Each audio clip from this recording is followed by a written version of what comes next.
like organized confusion. Over 300-400 degrees in temperature. And then you just got these guys that are running into this building. Everybody else is running out. And these lunatics are running in.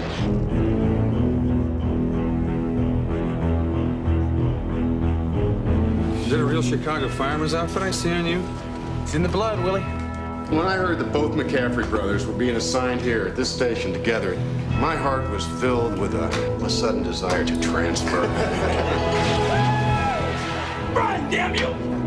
Let's just have one drill, Lieutenant. Now one for the company and one for me. You have a bad day here, somebody dies. Check that door for heat. I mean, is that an accident or is it arson? I'll get that answer as soon as I do. We're starting to get the feeling that your office is dragging out this case.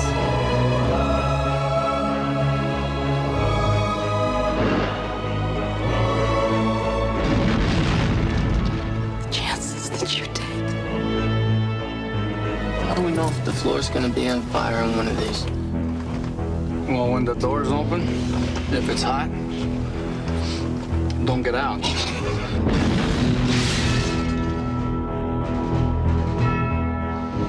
Show me a fire truck.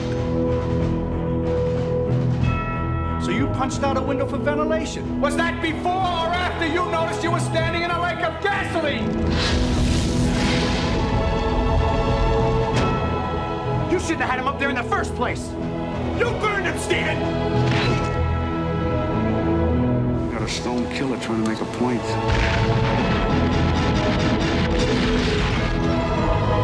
Three guys have died already this year because of the cuts made by your task force. I'm not gonna quit, Steven, you hear me?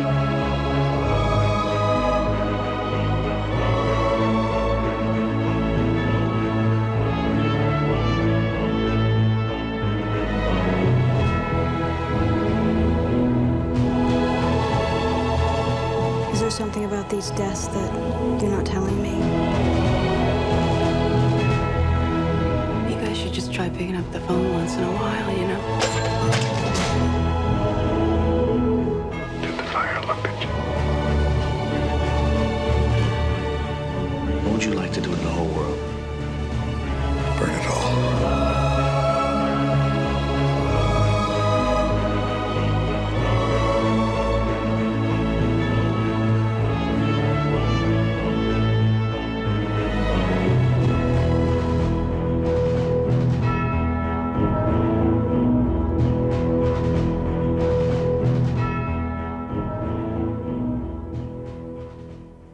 Welcome to Barrel Age Flicks. This is Ron. I have been traumatized. And in the show we have... And this is Stu. I hate Ron. Also in the show... This is Ragnar. So confused right now. And finally... This is Adam, and I'm their designated driver.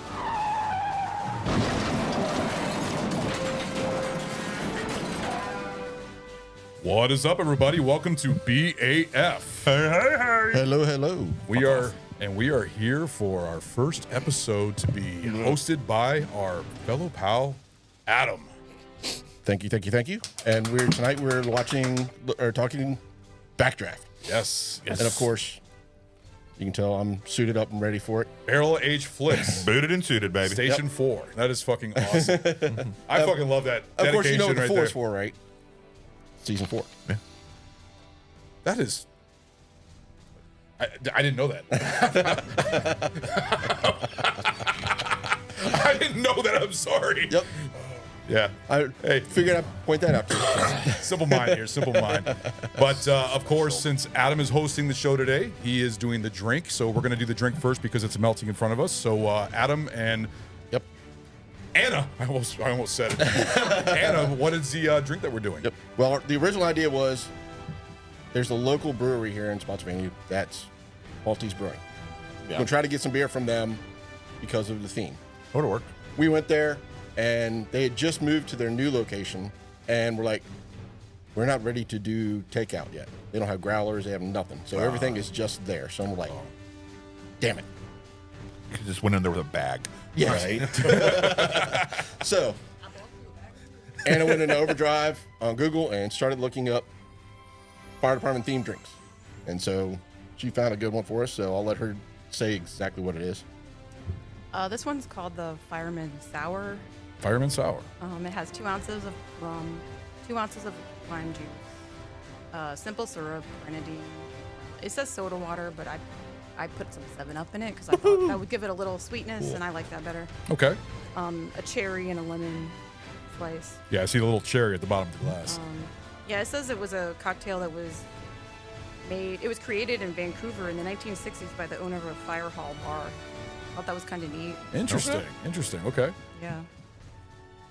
Well, all right. Let's go ahead and try it out. So excited about this. It's a Prost. Interesting, like strawberry type color. Prost. Hold on, I got it. Cheers. Cheers. Here we go.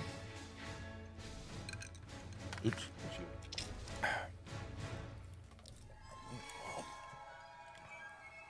Ooh, that is sweet. That is very sweet. Has a little bit tart to it, a little bit. A little bit. A little sweetness to it. You can definitely tell. The grenadine. Yeah. Definitely taste the grenadine in there. You said this has rum? Yeah. I don't taste the rum. That's weird. I don't know why, but I'm getting a vanilla taste to it, but I know there's no vanilla in here. That's your stroke that you're having. Probably. I have a weird taste, but I don't know what's going on with me. We did wash the glasses, so it's not pleasant. It's refreshing. It's nice. Yeah. I like the little lemon wedge on it. I can see this being like a party punch, type situation. Yes, yes, yeah. I can definitely see that. Not necessarily something you make for yourself all the time, but if you make a big batch of it and just have a good time. Yeah. I just squeezed a little bit of that more lemon in there and actually made it even better. Oh, man, that's good.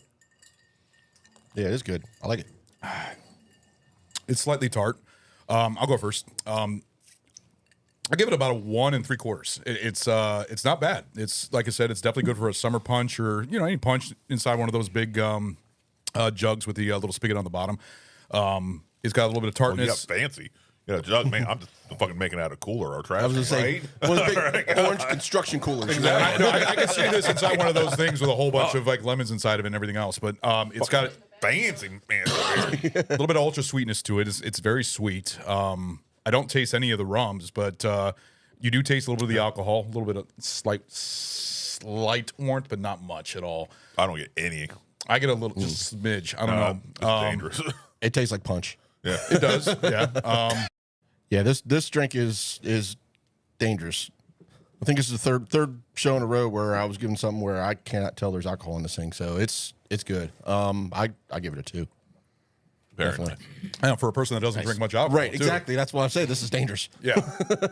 So you don't mind if it's alcoholic and doesn't taste like alcohol. If it tastes okay. The only reason I don't drink alcohol is kind of a medical issue. Right. And so it's just one of those things where I just prefer just to avoid the issue of it. Yeah. I'll drink it. Yeah. And it doesn't bother me. And in small doses, it doesn't bother me at all. If I drink enough of it, I just start getting tired. No, I hear you. That's the only thing is I'm just like, and then, having to drive, it's like, yeah, don't worry, risk it. But if I'm at home, yeah, I'll, every once in a while, 4th of July, I'll drink some beers and stuff like that. It doesn't bother me. But it's just, that's the only reason it reacts with the medications I take at night. Okay. So that's all it is. All right. I'll give it a 2. It's fruity. It's tasty. It's stupid dangerous. Yeah, again, it is. Because you really don't taste it, and you're going to end up drinking a lot of this. And the next morning, it's going to come up the same exact color. Or that evening. Yeah. In Ron's case, it's going to come up the same color. So appreciate it. It's tasty, man. Good job. I will say this, that the more you go to the bottom, it gets even more tart, which I like. Mm-hmm. So I'm going to keep drinking this, see if I want to change my review. But so far, I'm keeping my review. But I like how tart it's getting at the bottom because I think everything's so. You gave your review. No, you can change it. We change our reviews. You gave your review. We change our reviews. Dude, stick with your fucking answer, man. Stop being a fucking wishy-washy flip-flopper, dude. I flip-flop it. All right. I could be going the other way. You've changed your review before. You've done before. Fuck you. I don't even got to say shit. He's getting embarrassed. Nope. He does it all. I love it. No, this is This is a 2. It's almost like a liquid sweet tart. It is very sweet, but then that tartness on the tail of it. I probably, as much as I enjoy it, I probably wouldn't drink too many glasses of it just because of the cloying sweetness of it. It would just, I can see it's might give you your heart. Some maybe might give you your heart another attack. heart attack. But like if you have something, I don't know if anybody else like. You have something that's a little bit too sweet, you start getting a weird ache in your fucking little bit jaw sometimes. You're like, okay, this is a little bit much. Right. Normally for me, it's like, it's not so much the sweet, but like the acidity of them. Yeah. Okay. It's such. Gives you the heartburn? It'll sit down there. It feels like it doesn't go down all the way. Just hangs. It just sits right on That's top. exactly what I've had. Yeah. And then too much of it is like, fuck my life. Where you almost got like a weird feeling to the point where it's like almost an uncomfortable feeling, which I felt like that's what you got when you drank that drink that one time. I felt like that's where you had that uncomfortable heartburn feeling, but you said you thought you were having a heart attack. It was not good. Yeah. Something sitting on my chest. Yeah. The more I've gotten into this, I'm giving it a 2. I actually like the tartness at the bottom. It actually gets more sour because it's settled down, and I'm enjoying it. I'm actually really excited to try out the cherry because I'm sure that cherry's been soaking in all that alcohol, and that's going to be very tasty. Cherry. Huh? It's like it does? Maraschino cherry. All right, let me see. Or however you fucking pronounce it. Maraschino. Oh, it makes it a little more. I think that's what it said, but okay. It's close enough, I think. Yeah, you're right. I don't really notice a difference. It's tart. It's not soaked in there long enough. Yeah, I mean, yeah, no, this is a 2. I raise it up. Good. Good job. Good job. Great job. And I think it was a smart move replacing the soda water with 7-Up. Absolutely. Personally, I think. Do you think that adds more to the sweetness because the soda water's got no sweetness to A little bit, but I think the soda water would have added more of a different flavor that would not have been as enjoyable. Yeah. I don't think. I think 7-Up increased the punch taste to it a little bit more. Give a little bit more taste to it. Yeah. A little bit more carbonation. Right. Yeah. Right there on the tail end of it. Yeah. Well, altogether, that was really good. So we're going to go ahead and get to the details of this movie, which is one that Adam picked. I'm actually glad you picked this one. Good because movie. This is actually a classic. I remember seeing this a lot when I was younger. But Backdraft was released on May 24th, 1991, directed by the famous Ron Howard. Ron Howard's done a lot of great movies. I'm sure you've all seen most of these. We got Splash. We got Cocoon. We got Willow, which is a favorite of mine. Far and Away. I actually enjoyed that one. We got Apollo 13, one of his best movies. Ransom, How the Grinch Stole Christmas, A Beautiful Mind, The Missing, Cinderella Man, Da Vinci Code, Frost Nixon, good movie. Angels and Demons, The Dilemma, Rush. Rush is actually another one with the racing, the F-150 racing. In the Heart of the Sea, The Beatles, 8 Days a Week, Inferno, Solo, a Star Wars movie. So many movies he's done. The budget of this movie was approximately $40 million. Box office was $152.4 million worldwide. The Rotten Tomatoes score on this was a 74% critical and a 75% audience. So this is a loved movie when you think about it. The main cast of this movie, we got Kurt Russell as Bull. We got Bull McAfee. We got William Baldwin And as his his dad. Don't forget the dad. That's right. He did play his dad too in the beginning. Yeah, Dennis McCaffrey. Yeah, Chicago Fire Department. We got Scott Glenn, who plays Axe. We have Jennifer Jason Leigh, who's pretty cool. I forgot that she was in this, actually. I completely forgot that she was in this. We got Donald Sutherland. We got Robert De Niro. And Also, that was a fun role. He had a fun role. for De Niro, playing sort of like the... Are you talking about Donald Sutherland? Yeah. Yes. Fun role. Yeah. So that's most of the main cast of the movie. The other movies that came out around the same month, we got Thelma and Louise. We have Hudson Hawk, the one that we just did. What about Bob? Bill Murray. This is another fun one. Yes. Drop Dead Fred. You remember that one? Yes. FX2, and then Madonna, Truth or Dare. I think that's the documentary when she was doing her... Still a whore. Yeah. But pretty much. Yeah, those are all the movies. So that is the details for Backdraft. Well, you know who wrote it, right? Did you get who wrote the movie? No, I didn't get the writer. Sometimes I grab the writer, sometimes I didn't. Who did write Gregory the movie? Wyden was the writer. You know Gregory Wyden. Or what other movies has he done? Highlander. Oh. Are you serious? Yes. He wrote Highlander. Well, no shit. I didn't know that. Matter of fact, he wrote Highlander, and he was involved in all the following Highlanders after that, the series, everything. He was involved in all those. That is crazy. No, I did not know that at all. Like he was like the main writer, or was it a he group was, of writers? No, he was the writer. Okay. Yeah, he originally wrote it. What other movies other than Highlander has he done? Did you find that out? The only other one, he hadn't done a whole lot. He didn't do Backdraft 2, did he? He did. I was talking to Stu earlier do today and said, Backdraft hey, 2. have you seen the second one? Because I watched the trailer and I saw that Baldwin was in it. I saw Donald Sutherland was actually in it too. Yes. It's almost like a Silence of the Lambs type of deal with him, basically. I was bringing up. Yeah, he is just like, that's a good analogy. Just like From what I remember, though, I feel like I've seen it, and from Yeah. what I remember, it was a blatant cash grab. Yeah. That's what I remember. It was of direct to it. video, wasn't it? Yes. I don't think that was theatrical. It But wasn't. It wasn't anything. No. Memorable. I'm It was interested like, in seeing it. Oh, this is Backdraft 2. That's Yeah. But I'm interested in Like, seeing yes, it to let us see how get it a movie is. out. I mean, the fact that they got William Baldwin back in there. Yeah, but I mean, and he hasn't gone anywhere, though. He plays the same character. He's actually at that point he's the assistant chief of the department because it's been so long. He advanced all the way up to be assistant chief. I wonder if they tell the whole story of whatever happened to Robert De Niro's character, because I'm actually curious they about that. Oh, because I actually liked his character. I can't did stand watch the it actor. after I watched. After I watched one the first time, went back and watched two. So I. Oh, so you watched the second one? Oh yeah, I did watch the second one. Okay, good. Because fill us in on that when we talk about it. So now there is one more thing. I don't know if y'all have seen the news. Brian Grazer was on a TV show, and he brought up that he is thinking of redoing Backdraft. No shit. Yeah. Now he didn't say whether it's going to be a sequel or I think it's probably going to just be a reimagining of it, redoing it. He did bring up Glenn Powell's name as one of the characters. Now in August, Glenn Powell was like, he has to talk to me about it. Yeah. So who knows? But there There's is a lot of films out there that people are like, oh yeah, I want to do this, want to do that, right? And we never see it come to fruition. Nope. Yeah. I hope. I would love to see. I'm just because Grazer was involved with the other ones, so that's what makes me think that there might be something to it. Yeah. But again, we'll see if it actually comes to fruition. Yeah, no, it's gonna be interesting. Yeah. So, all right, well, we're gonna go ahead and take our break real quick. So, guys, we will be right back to talk about Backdraft. No, we won't.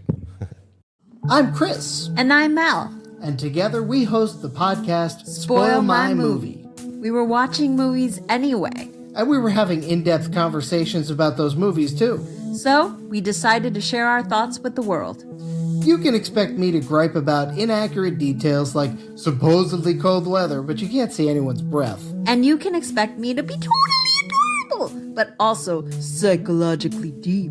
And by the end of each episode, we'll provide our respective ratings. Using a rating scale custom tailored to the movie in question. Check us out wherever you get your podcasts. We're everywhere. We're actually behind you right now. All right, guys, we are back at Barrel Age Flicks, so we are going to go ahead and hand it off to Adam as he hosts this show, his first one. For Backdraft. So let's talk about Backdraft. Thank you. I had to strip down a little bit. That jacket gets hot quick. So a little bit of fucking heat, huh? Yeah. I just want to say, I think this show is going to be fire. Hopefully it doesn't catch on fire. So yeah, that was one of the things that was requested was a drink that was on fire, and then we were like, no, I was afraid of it turning into a Molotov cocktail and catching Ron's house on fire. Probably catching my beard on fire too. Didn't want to do that. So I think we went the safe route. He ended up walking out here looking like freaking Shadow. Yeah, exactly. Shadow. All right. God, That Sutherland really did looked so like the dude fucking that went good through with the that fucking role. windshield. It did. And it's incredible. He was only in it for 6 minutes total. But like I said, So it memorable. did remind me of Hannibal Lecter. The Yes. Silence of the Lambs, basically going and getting advice from the person that's into the fire and everything else. Right. It reminded that, and when I saw the trailer for the sequel, I was like, he's back in it in that room. I was like, this is Silence of the Lambs ripoff right here. Well, so he wasn't necessarily in the room. He was actually in the hospital. oh, he's from the hospital. Yeah, he that's was right. he was in the hospital because he had an IV pole next to him and stuff like that, and he was pulling that He's around. old. So, Yeah. he was old. Yeah. So, R.I.P. Backdraft is a story of two brothers, Stephen and Brian McCaffrey. In 1971, they were both real young. Dennis McCaffrey, who was their father, took Brian on a call and was like, hey, ride in the fire truck, you can honk the horn and everything like that. So he did and got to the call, and Brian's out watching his father do what he does. And as they were up on the second floor of this apartment fire, Brian looks up and Was notices. it only a second floor? It felt like it was taller than that. It really did. What was the It fourth may, floor? no, it was. No. I thought I only it saw was the top floor, but it felt like it was taller. Second or third. Yeah, I thought I only saw one set of fires. I didn't see a second fire escape below the one he jumped when he jumped. Yeah. I didn't see one below it, so that's why I was thinking it was second floor. So, but he doing the super dad stuff and jumped from one to one. And so while they're in this room, Brian sees fire lipping out from the roof, and at that young age, it was like he knew something was wrong. Yeah. And what had happened was there was a gas line that they weren't aware of. Gas line explodes, and Dad's hat comes flying out. Fortunately, Dennis passes away, and Brian makes the cover of Life magazine, holding his father's helmet. Yeah. Great fucking picture. It was. It was a fucking great picture. I mean, the guy supposedly won the Pulitzer Prize. Understandable. I mean, I'm like, yep. That's fucked. Yeah. All right, that's some fucked shit right there. So, so next, then of course, 20 years later, Brian is going through the fire academy for the second time. Being called a probie. Being called a probie. Yep. He quit the first time, went through the second time, and so that's where the story pretty much starts from when he's out of the academy. They're partying, saying at a bar, saying, "Hey, we're grad, we know what engine stations we're going to, and things like that." And so that's kind of where everything sets off. Have you ever seen the 9/11 documentary? Which the one where? Sorry, there's a many of them. That's a stupid question. It's a movie. Okay, it's a pair of French directors that actually follow the life of a firefighter, of his being a probie, turning into a firefighter. But it happened right during 9/11. That's where they actually caught the first glimpse of the plane hitting the towers. Right. But it actually shows like for the first 20 minutes is him going and being teased and all that stuff, and then fucking with them. I saw that a lot in this movie. Seeing a lot in that movie, so it actually is very true to the facts of you getting teased and everything, right? Yeah. One of the officers in the department when I was running, I haven't run. I've been out of it now for several years. But one of the gentlemen that was in our department was a active New York firefighter. Yeah. And he lost his entire company in 9/11. He just happened to be off that day. Yeah. And just it wrecked him. And so he moved to Virginia and still, believe it or not, wanted to be part of a fire department. So he joined ours, and he was actually our safety officer. Yeah. And the things that this man could see, one of the worst fires that I was ever involved with was a major commercial fire, and he was the safety officer that night. And I remember him running up and saying, "We need to evacuate this building now." The building was literally breathing. He could see the roof just flexing in and out. That's crazy. Which is a sign that it's starving for air. Yeah. And it was minutes from flashing. So there's a difference between a flashover and a backdraft. One of my good friends was inside the building at the time and heard the call for evacuation. Essentially, when they evacuate, they tell dispatch to send messages over dispatch. Every fire truck and truck on scene starts hitting their horns. It's essentially get the hell out of the building. Yeah. And so my friend was coming out, and he just dove out of the window. And as he dove out and went below the sash on the outside of the building flashed. Jesus Christ. So it was literally seconds literally right over top of him. Yeah. So that was one of the scariest moments because I was like, is he going to make it out? Yeah. Some other things happened that caused his delay, which I won't go through here because I don't think he wanted me to do that. But anyway, so it's this guy though, he was like, he just recognized the signs and was like, get out. Yeah. So he was one of the most smart men that had to do with fire. And of course, for some reason, when never mind. I won't get to that. I don't need to put that out there.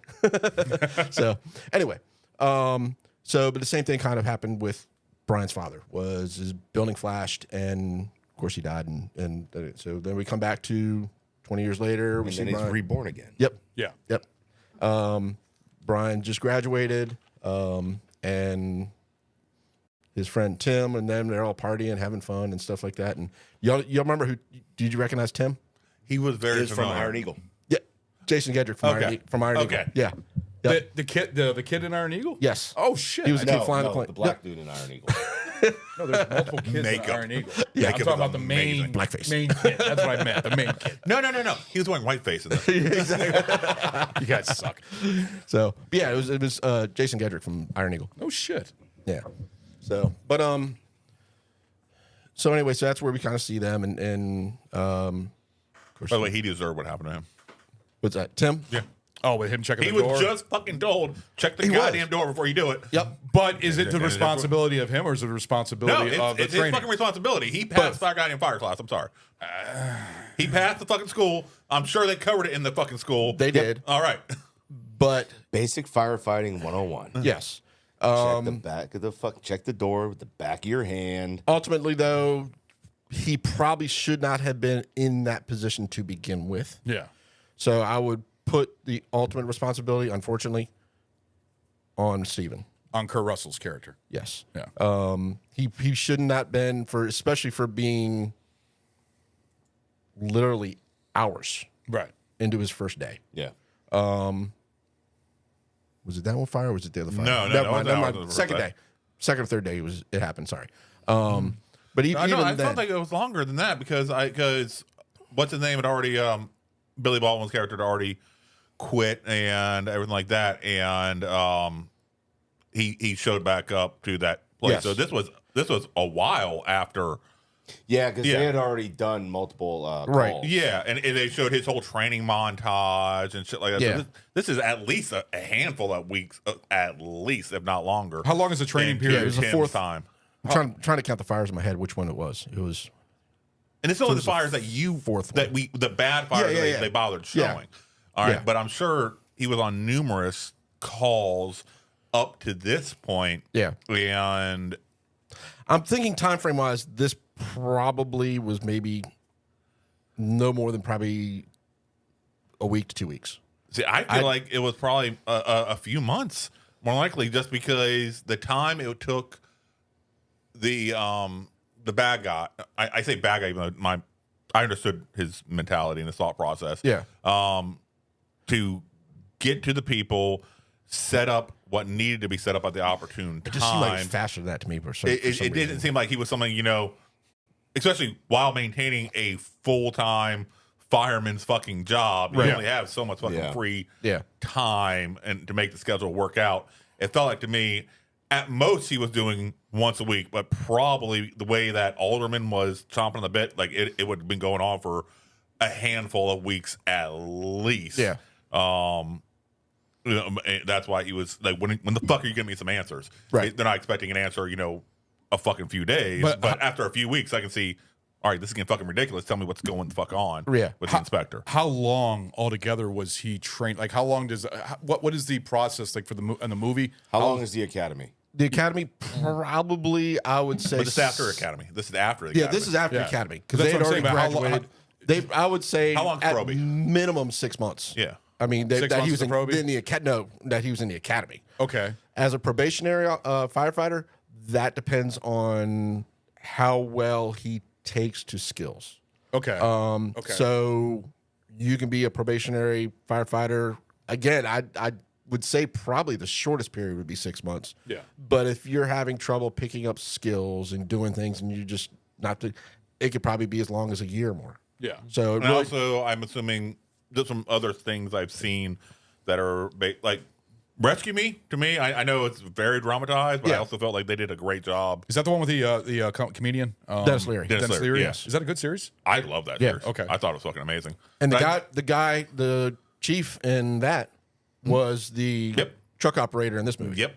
Oh, the bigger guy? Yeah. Oh, okay. He was actually a former New York firefighter. What the fuck was he doing with the chicken? He was carrying the chicken to the fight. There was an accident. It was a chicken. They were all truck. fucking going around. Chicken truck. It was a chicken truck turned over. Yeah. No, I remember they were that, but it catching just chicken. seems like he was holding that chicken for himself. Oh, he's probably taking it to dinner. That's what I was thinking. What's wrong? He was probably bringing it back to the firehouse. That's what they were all doing, was grabbing the chicken, bring it back home to eat. Yep. I was like, that's how But no, I feel like Rescue Rescue did a great job of showing training and sort of stuff. And there's also other movies and shows that show fire department. They do a good job. So it always seems to me like you like can a also montage, basically. Yeah. But waiting on opportunities for certain instances to arrive for you thereby to have hands-on experience with this skill set. It depends on call volume, call type, things like that. So, I mean, how often, like say around here, how often do we have high-rise fires? Never, because there's no high-rises. Or like chemical fires or mainly the fire department here is mainly for like a lot of car accidents. There's very rarely where there's any house fires around here in this area. It's mainly just accidents. That's what they're called for. A lot of car accidents and stuff like that. And a lot of that has to do with improvement of construction materials, building types, things like that. Yeah. A lot of that has come to help prevent fires from even breaking out, especially like electrical fires. Because I think common sense also is being taught a lot more to people. Well, I mean, they have all the inspections. Well, they have all the safety. Let's be careful on that one. In order to react to certain but I also think like a grease fire, a kitchen grease fire. Yeah, throw water on it. People are knowing. Let's not fucking throw water on it. Let's smother the bitch. Yeah. But, Yes, by throwing water on it, you're gonna get smothered like a bitch. Yes, but you also got to think of all the safety inspections that they give for construction now. Yeah, no, that's what he said. I think that's better. But I the insulation in the house have more. Better overall instincts now, probably reacting to potentially dangerous fire situations for the basics, basic shit, than they did in the 70s. Yeah, all right. Yeah, a lot of just basic, like you said, basic education is yes, and improvement in detection. Smoke detectors, fire detectors, things like that. Fire systems. You're seeing residential homes a lot of times now coming with sprinkler systems in them. Yeah, that's fucking weird. Yeah, that's it is. My last house had that. Homes with sprinkler systems? It depends on where you are. See, I see them in more of apartments, but I've never heard of them in houses. No, there are certain jurisdictions now that are mandating new construction. Oh shit! Have sprinkler systems. I had no idea. Yeah, so it's just it's slowly evolving of things like that. For that to fucking go off, you don't want to bust it would the camera. be so fucking shitty to be at home and having your goddamn sprinkler system go out in your fucking house and fuck everything. Just fuck everything. Yeah, that would fuck. Well, would you be pissed if your PS5 got soaking wet? Well, most sprinkler systems they're heat activated, so it's not gonna be smoke. Yeah. So the heat's got to get hot enough to burst a chemical in the glass, and usually it's only gonna be one. Very rarely is it gonna be, oh shit, the fire's over here, but the sprinkler system over here is kicking off. So they've gotten smarter. Some of the older systems was one off, surround and drown. Yeah, one goes off, everything's going off. Yes. But they've gotten smarter now to where it's certain ones will go off that will affect the fire and other ones won't. Trying to prevent water damage. Yeah. Essentially is what it is. And even some of the newer heads will actually close to where once the temperature in the room and everything cools down enough to where the fire may be out, and if the fire department hadn't gotten there yet, it'll start to close a little bit to reduce that water flow.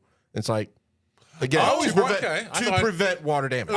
Great. Nice. I thought it was once that glass breaks, then it's done. Yeah, so there's some of the newer ones. Most of them, it is the glass, but there are some that will open and close. I was always curious how that thing works. So it's a piece of glass that holds, and once it breaks, there's a burst disc. Or it's a disc. It's holding, and it's holding back the water pressure. Yeah, and so when the glass blows from the heat, the disc goes flying off, and the water comes down, hits the dispersion disc, and it just sprays out. Yeah. Okay. Gotcha. So most of them, it's just, if you look at them, you'd be able to tell it's red and it's a glass. And I've seen like the little red, like almost like a red stick right above the disc and everything. Yeah. And I was always wondering what the fuck that was. No, it's a liquid chemical that reacts at a certain temperature to heat. Okay. And the residential ones, are they live charged with water in the line? Or are they live charged? Or their air pressure holding it back, and then when the air pressure? I believe most of them are air to start with, but you're only talking seconds for that air to displace. It is, but to me that would add another shitty fucking thing in the fucking situation of having old, stale, stagnant, fucking moldy, dirty ass fucking water that's been sitting in those pipes for. I don't think it really knows how I don't long. think it really matters as long as it puts out the fire. That's all. No, to me it matters because it can go off and fuck up a shitty fucking place and make it worse. Then half this room that was already fine is now also completely fucked because of the black mold of water that's been hanging out inside that fucking water. You're gonna have insurance go through the house and fix everything anyway. So what happened to this wall from shitty moldy water is not going to fucking happen. I'd rather have decent water than black mold water spraying all over my house. You're not gonna have black mold water because you're gonna have air to create mold. Right. And if you got a solid line that's precharged with water or just air, that air is not going to be wet enough to prevent to create mold. Yeah. And if it's charged with water, it's not going to create mold. Right. So odds are it's not going to be moldy water. It's just now whatever the water is supplying it. Yeah. If you've got shitty water coming from the city where it's you never know.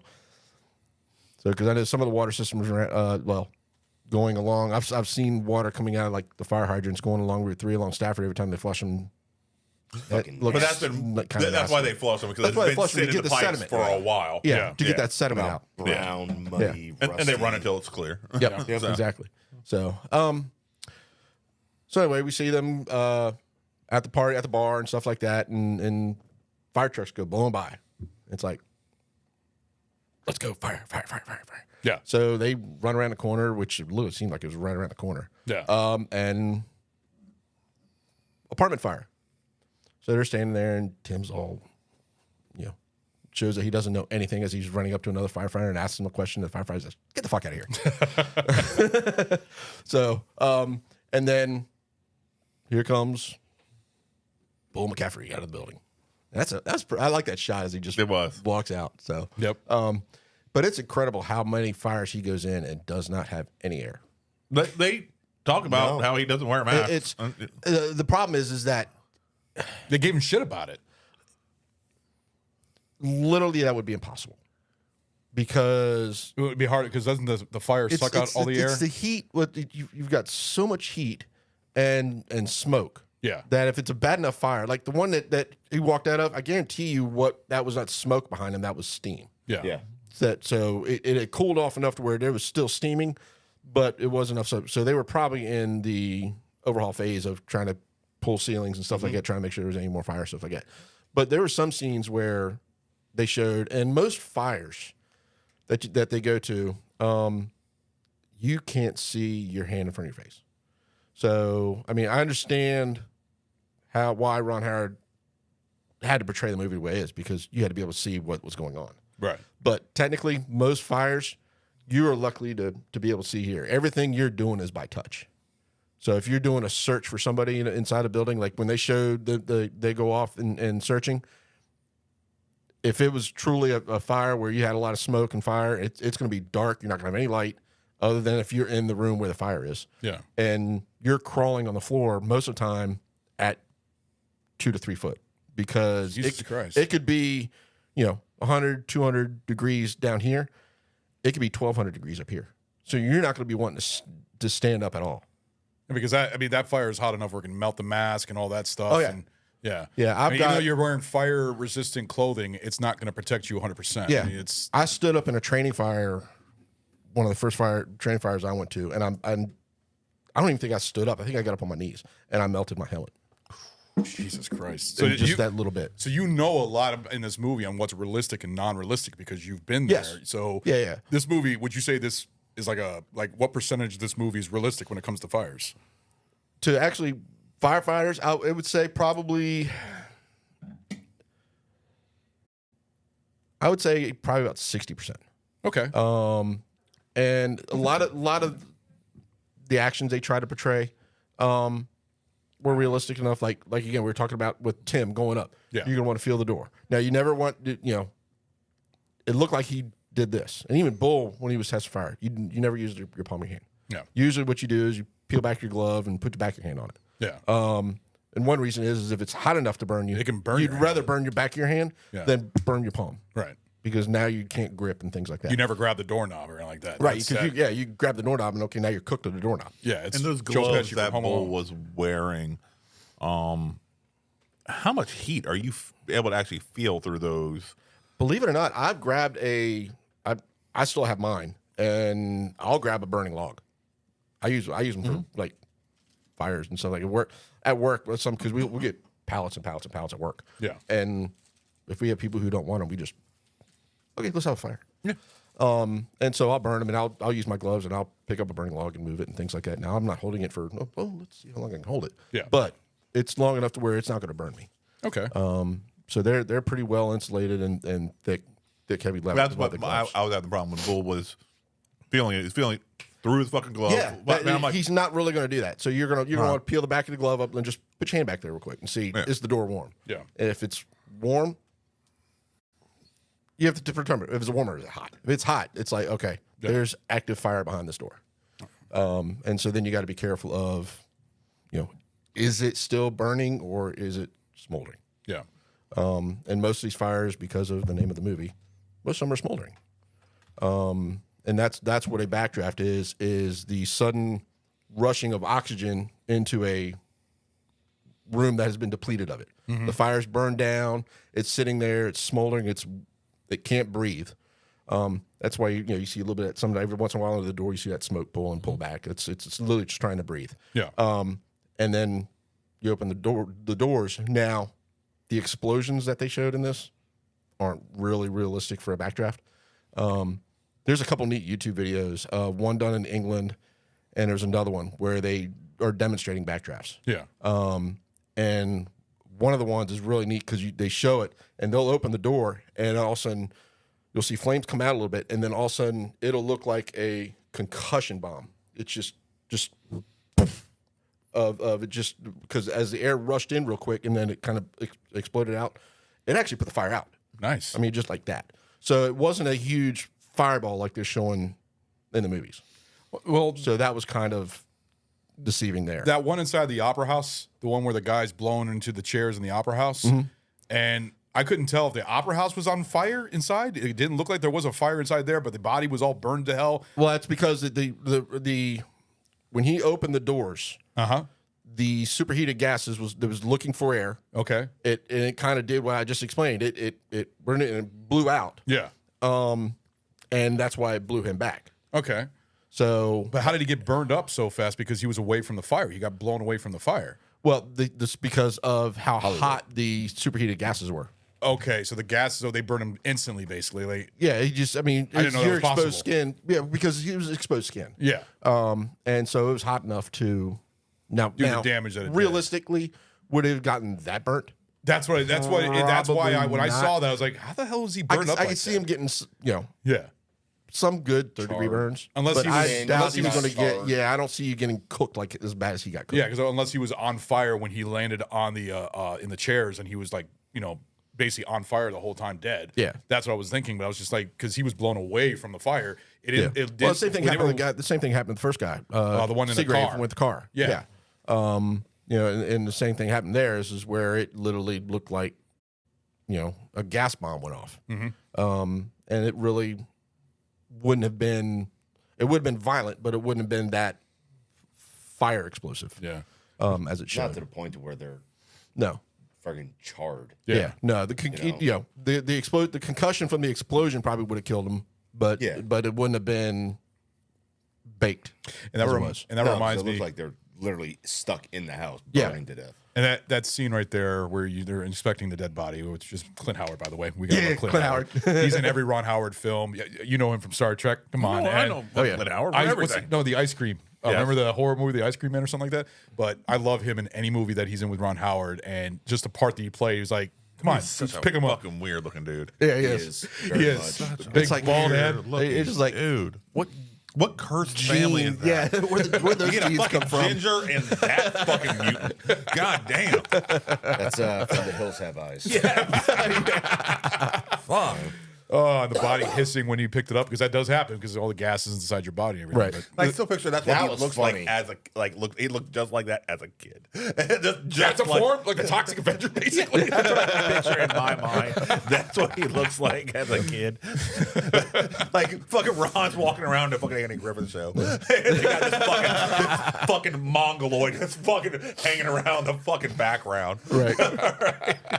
So, Oh, shit. But getting back to the movie, how Brian just seemed the training that Brian was getting while going through his probie stuff. So it seemed like Steven was trying to single him out, and Absolutely, he was. yeah, he was to a point. But I think he was like the one fire where he went at the garment factory where Brian went off by himself and supposedly rescued the lady. Found the mannequin. You could tell Steven was worried when he walked up to him. He was like, "Are you okay?" Yeah. So you could tell that he cared. He was really worried about his brother. He cared about his brother. And he actually said later on in the movie that when he was talking to his wife, how he wouldn't have been able to take it if something happened to him. Yeah. So you can see how he was trying to do things, and part of the training is just one of the clips I have is where he was running, where he was trying to carry the hoses up the ladders. So if you want to go ahead and play that one. Over the fucking shoulder. Yeah. Not breaking any records, Brian. God damn it. Get it on your shoulders. Get it on your shoulders.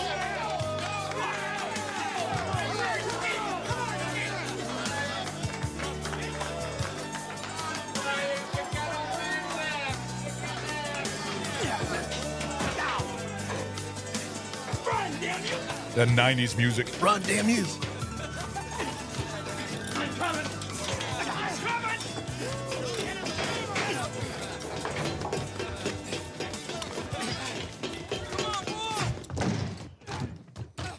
This is crazy how the music just shuts off. There's no more inspirationalness there. Yeah. One's getting ready to be thrown off the roof. I know.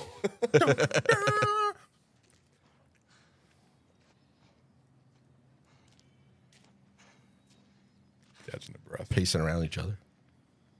Are you okay?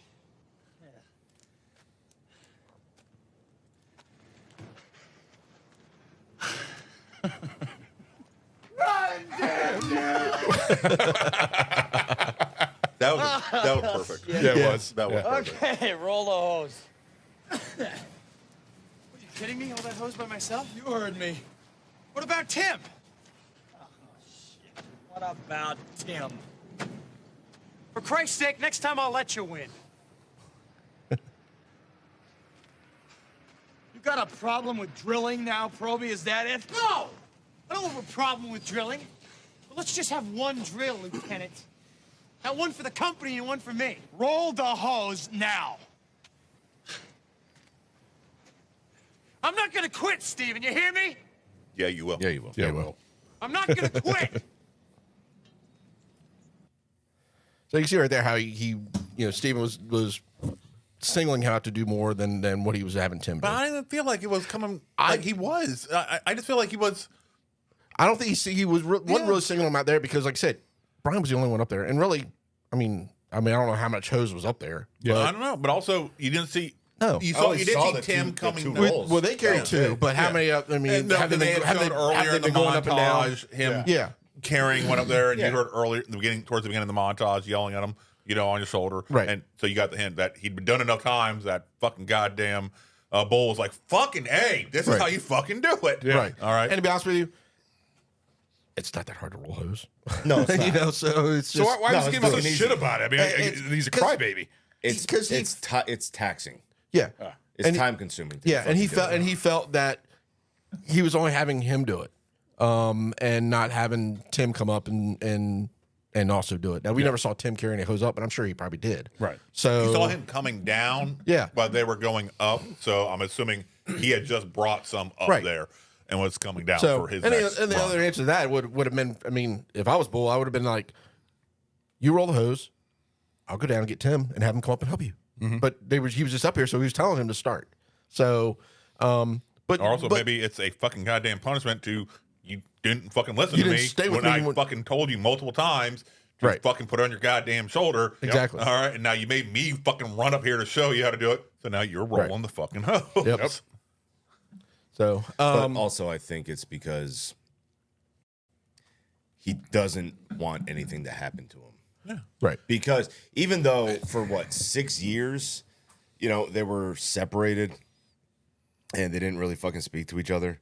So they still have that animosity for they're still brothers. For whatever reason. But yes, they are still brothers. But brothers do look out for each other. So he obviously in a dangerous job. He doesn't want anything bad to happen to him. Right. Yeah. Like he was feeling, I guarantee he was scared and frightful. Like when all of a sudden his brother's not there. Yeah. And he has no idea where he fucking went. Yeah. Right. And is he hurt? I mean, like I said, so when he comes out and he finds him, I think he did a good portrayal of worry on how worried he was. Did a good job. Yeah. When he found it, you can see the look on his face that he was really worried and wanted to make sure he was okay. Yeah. So honestly, a fucking mannequin. Yeah. that was kind of funny, and the fact that he pulled out the mannequin out of the fire coming down, and then so the guys just kissed the head to pull the wig off and kiss the wig. I don't think this was gonna make it. I don't think this was gonna make it. That was great. So and the fact that was it the mayor is the one that kind of changed the story to made it Alderman. The alderman. Yeah, it kind of made it to the point where he was the hero. No, it was a newspaper article. Yeah. So it wasn't the alderman. The alderman. Again, press gets things messed up and screwed up all the time. Fake news. And so what happened is I'm sure there was a photographer there. Yeah. The first picture they took was him coming out the door with the person with a the black body hair on his shoulder. Yeah. So they took that picture. Then the next picture they have is of another woman wearing the same kind of clothes, sitting on the back of the ambulance with some oxygen. So they put the two together saying he rescued her by himself, brought her down, and didn't put the connection that, no, these other two firefighters brought her down. He had a mannequin on his shoulder. I'm just glad he admitted to it, too. I'm glad he admitted that, that wasn't me. He told it to the alderman. Yeah, he goes, don't. Because I'm sure believe there's everything dicks you out read. there that will take all the prize and glory for something that they didn't do. Yeah, but the fire department wasn't going to let them do. You say, no, he's got to buy drinks. Yep. His bank account was honest. Yep. Yep.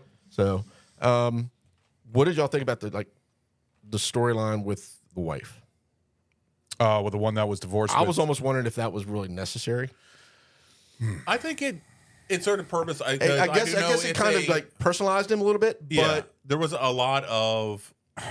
It shows a lot of the stress and a lot of the problems that go along with those jobs. Yeah. A lot of it's a high. Well, he was always putting himself on the line, and to the point where he was like too gutsy to the point where he's like, you're not going to come home. He was all about that job being better than his dad was at that job, and I'm not going to let the fire get me. Yeah, essentially was his. And then, but also throwing everything he had at the job and not the work-life balance that is needed for a healthy family. Right. Because he also wanted to make sure nothing happened to his guys also, so he would be the first one in there, but also the most knowledgeable one in the situation. So See, the thing with that is I agree that I think it needed to be in there. Mm-hmm. The other love story I could have lived without. Jennifer Jason Leigh, right, with William Baldwin. That was like, I didn't really care for that story. I think story the only reason they did that was to make the connection between the whole the alderman files and stuff like that. Yeah, somehow to create Plus, somehow to get the great files. fucking scene, them fucking on top on the top of the while they're on the fucking the Great street and everything, and he pulls the hose down and there's a fucking bra on it. Right. Where did she get the coat? I'm assuming maybe they had an extra coats on top of the no, not on top, but in the truck or whatever. And after everybody else got out, I was saying because they went Billy straight just from them. popped down. It went straight from them. Yeah. Getting dressed and stuff like that, riding on the truck. She didn't have it on while they were riding on the truck. Correct. Right. But then you see him pull the hose down, and next thing you know, they see her and she's. But got maybe he went to, towards the cab, grabbed a fucking truck to get her. I don't think he did that. I think that was just bad writing. Because he would have to go in there and climb back up from the side and be on the top. No, it was an open cab. Yeah. That truck that they were on was an open rear cab. Oh, okay. So if you went to the front of the hose bed, the second seat in that particular fire truck was an open cab. Oh, okay. I didn't know that. Yeah. Okay. A lot of the trucks. She's probably really fucking cold. I mean, just riding around on top of that fucking truck. No, when they pulled out of there, they were like, "Oh, let's go, let's fuck." I mean, they were still going at it on the top. No, they were getting dressed. They were happy. They were excited. They were getting dressed. Yeah. No, when they were going down the street, they were not kids, fucking. They were starting to make out and everything. Like they were kissing because how ridiculous of a fucking situation it is. Yeah, because like, what the fuck are we gonna do now? Let's fucking roll with it. When the alarm went off, you see, as the firefighters are running out to the fire truck, you see her legs up in the air. She's getting her pants back on. You see him getting his shirt back on. So they were getting dressed again. Hey, guys. They should have just been rolling off the fucking back of the truck. As it's pulling out, they're just fucking hopping right off. Right. Right, there you go. But at that time, some of the trucks, you had guys riding bumpers. Because it showed. But obviously he didn't care about being take it back. Not in '91, they weren't doing that. They did that in but even if there '71, was somebody riding bumpers, obviously they didn't care about being caught because when they got to the fucking place, fucking Billy Baldwin was like, "Hey, motherfucker!" Yeah, all right, and they stayed there drinking coffee. Yeah, because that was the firehouse that he was at for De Niro's character. Fire inspector. Yeah, so he wasn't at his brother's. He was at a different firehouse. Yeah, no, that was at the fire. That was so they probably knew he was up there. They didn't really because they didn't say you shouldn't be up there or everything else. They were just like, well, they knew he was up there when they went to fucking get down. saw him. Yeah. Right. Yeah, that's how they knew. Right. But yeah, I that love story. I understand they put it in there for the whole files and everything else, but I gotta live without. I didn't really care for her character altogether, and she was a very short role. I was on with her. I didn't mind it just to give a little bit of a love story for him, and I don't know. The main characters. That's all it is. Yeah. And throw a random fucking little sex scene in there. Well, on top, like I said, an iconic fucking setting. You know, it was super memorable. Yeah. Weird how they were cutting it in between the other shit. I was like, that's an odd way to cut between there to. Okay, it's a strange way to fucking cut it. Correct me on that. What scene were they cutting? As I know, it was a sex scene, and there was another scene happening. What was the scene that was happening? The fire and everything like that gets. That was the scene. Oh, okay. That was the fire where Tim got hurt. Yeah. Okay. Yeah. Oh yeah, with Caruso Just in the high tower. Weird situation. I didn't think they needed to enter. They didn't need to cut back and forth. They think it should have just been one scene and one scene. Focus on this. One's enjoying themselves. One's getting. And it's probably it's because it's going in real time. That's happening and that happening. But once again, they could have just easily just flipped right back and forth after they showed this scene, then flip back to the other scene. All right, and it showed them come. Maybe because they're showing. It didn't need to be cut back and forth multiple that's why times. Tim's hurt. Yeah, it's a weird situation. Oh yeah.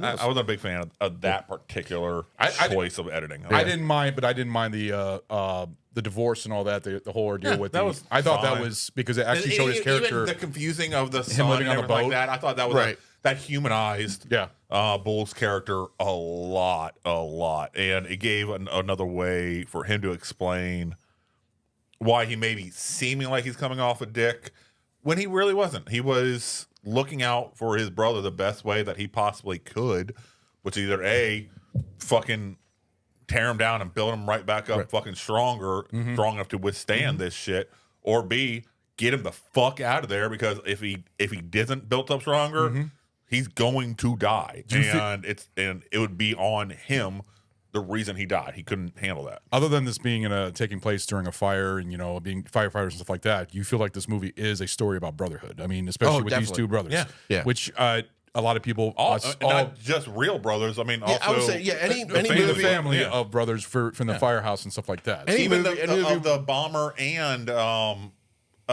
Bull's character. Well, see, the thing is, Bull, which I like that. Even them, I didn't feel he was and I didn't feel he was a villain. I feel like he was just looking out for his brothers, and he felt like they were being fucked. Firefighters being killed and everything. But no, the villain was the alderman. Yeah, he was the one that was doing things to create the situation that was causing firefighters to die. True, because they didn't have backup, and so that's why Axe felt like he had to do what he had to do to bring to light what the alderman was doing. Did he do it the wrong way? Axe yes. chose to do it yet in a safe way, I guess is what he was thinking it was, creating this backdraft situations. So they put the fire puts themselves out, like the inspector was saying.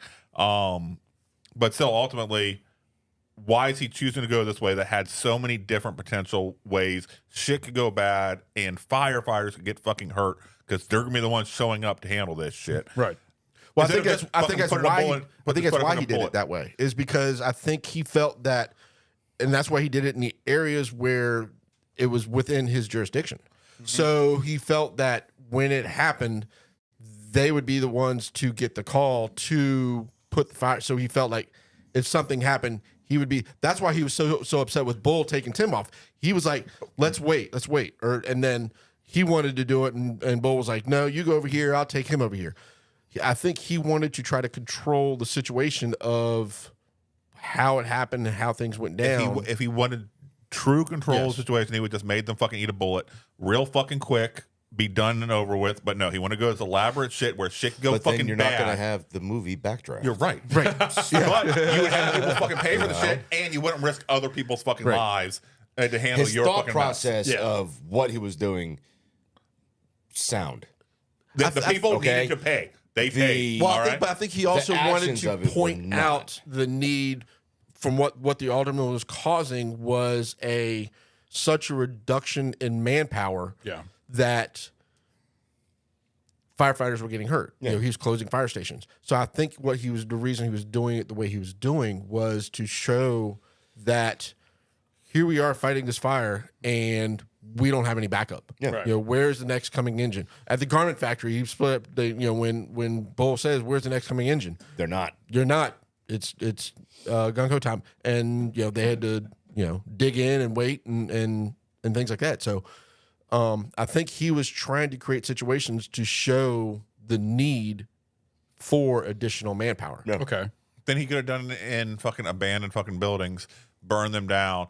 If they're in an abandoned building, it's going to be less likely you're having the people be in such a rush, the firemen being in such a rush to trying to go through there, and they'd be more likely to make safer calls. Well, and for the most safer part, judgments. that's what he did do, though, because the high rise. That was the only one that was the first the man's one with house that was in a fucking goddamn so close to every other fucking building right there. Shit could have gone fucking sideways. The first one. Yeah. All right. There's so many things. Perfectly planned, perfectly set up. He guaranteed himself that it would not fucking happen. Yeah. All Yeah. right? Yeah. He's a goddamn professional. He knew what he was doing. So, but getting back to and the garment factory, it wasn't abandoned, obviously, because they pulled a chick out. They pulled a. The garment factory was not a fire from him. Yeah, but I'm saying that was just a random fire. That was just a random fire. Okay. But he that could one have he did. easily set it up in completely abandoned fucking facilities. Yeah. Not even, he could have made these fucking bad dudes eat a fucking bullet. Didn't even have to have anything to do with fire at all. Just Going fucking back shoot to him, fucking kill him. eating the goddamn bullet again, man. Jesus. His whole thing is one. He could have. He's a been doing fucking firefighter. He's not a cop. He is. All I right? don't give a fuck about him being a cop. He is still a pyro. Okay. He is still an arsonist. All right. And they even talking about De Niro was even saying you have to kind of be in love with this shit. Yeah. In order to do this. To understand it. Yeah. And the guy obviously was in love with it, so he was 2 steps away from Donald Sutherland's character. All right. Oh yeah, no, I agree with that. So he is what? The jar. A psycho. What about the jar? Can you pass it here for a minute? But not to the same level yet. Yeah. Thanks. So I don't know if I'd say. I don't know if he's a psycho. I think he was broken. Mm-hmm. So I think what happened he was there everybody when Bull's fucking father. Yeah, well, Bull's father essentially saved his life. Yeah. I mean, he pushed him out of the room when the room exploded. So, so I think that now I don't think that broke him. I think that is what gave him the sense of family to Brian and Steven. Yeah. He essentially said that he raised him. Yeah. So shitty job not to let one brother talk to another for 6 years that he raised them. Fucking dick. So, but I did like getting back to like the situation with his ex-wife where they went to the party. He would not stop trying to go fight that guy. I loved it. How many times did he had to go back like 5 times just trying I'm to beat good. the shit. I'm good. You got to remember, he also had alcohol in him, and alcohol makes you want to, makes you Beer a little bit muscles. more feel like you're, exactly. And to the point where he wanted his wife back, and he's seeing this little lousy little fucking guy. And then when the little guy started talking about his little brother like that, that's what set him up. Dude. And when he was saying stuff, too, what did he say? I don't remember. But he was saying some stuff. I know that. Oh, shit. So we all have brothers, so I think we can all relate to that when you think about it. Actually, do you have a brother? Yeah. I've got one. My brother is 10 years older than I am. Lives in Alaska. Oh, you're a younger brother. Yeah. I'm the youngest of 4. Oh, wow. I'm an older, and I'm still the old fart. I'm young. You're the youngest, right? And Ragnar, you're the oldest. Well, Brian's the oldest, right? Yes. I keep getting him mixed up. How? I don't know. I thought he was younger. He's saying you look old as fuck, is what he's saying. Fuck whatever. I've had a rough life. So anyway, we've spoken about him a few times, Ronald. How he is the arsonist. He is the Hannibal Lecter of fire. Yeah. He gets off on it. Yeah. So fun. It is so fun. And just where we meet, the way we meet him, when Gale goes to his hearing. You go ahead and play the clip.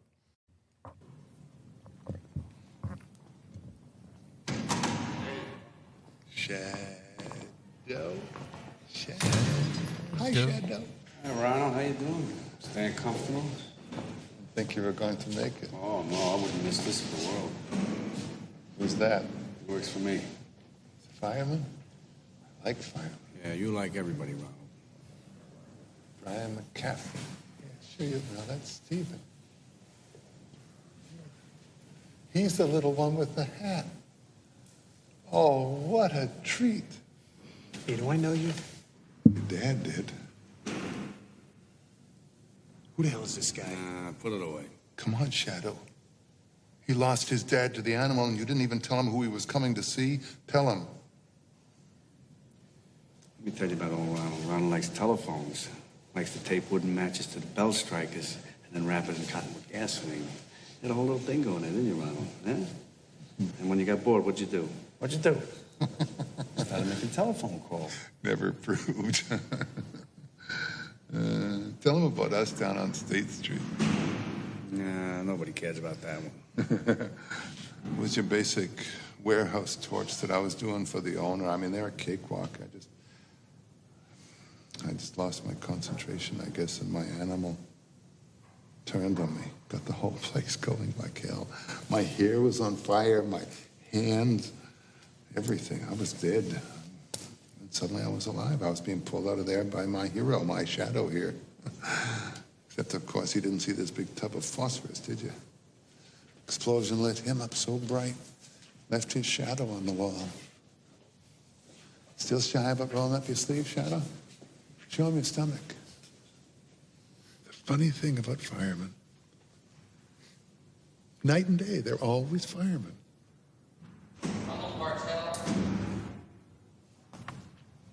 All right. The parole board has received Mr. Bartell's fitness report, his ID 44, endorsement from his section warden, Dr. Norris. As supervising psychiatrist, I would describe Mr. Bartell's progress as remarkable. Taking into account his disability and the 6 years he's already served, I recommend parole. She's not a very good Mr. Bartell. psychiatrist. Nope. No. Do you regret your crimes? Yes. And I'm aware of the pain that I have caused. No, you didn't. If released. No, he's aware of it. Oh, he's definitely aware. Again? No, But no, he I won't. doesn't care. Said he's not going to do it. Do you consider yourself ready for society? He might not have. Yeah, right, Ronald. You're ready, all right. Excuse me. Excuse me. Shadow. Remember this? You remember this, Ronald? Remember who it belonged to? What did you do to that little girl, Ronald? It's not fair, Shadow. What did you do to that little girl, Ronald?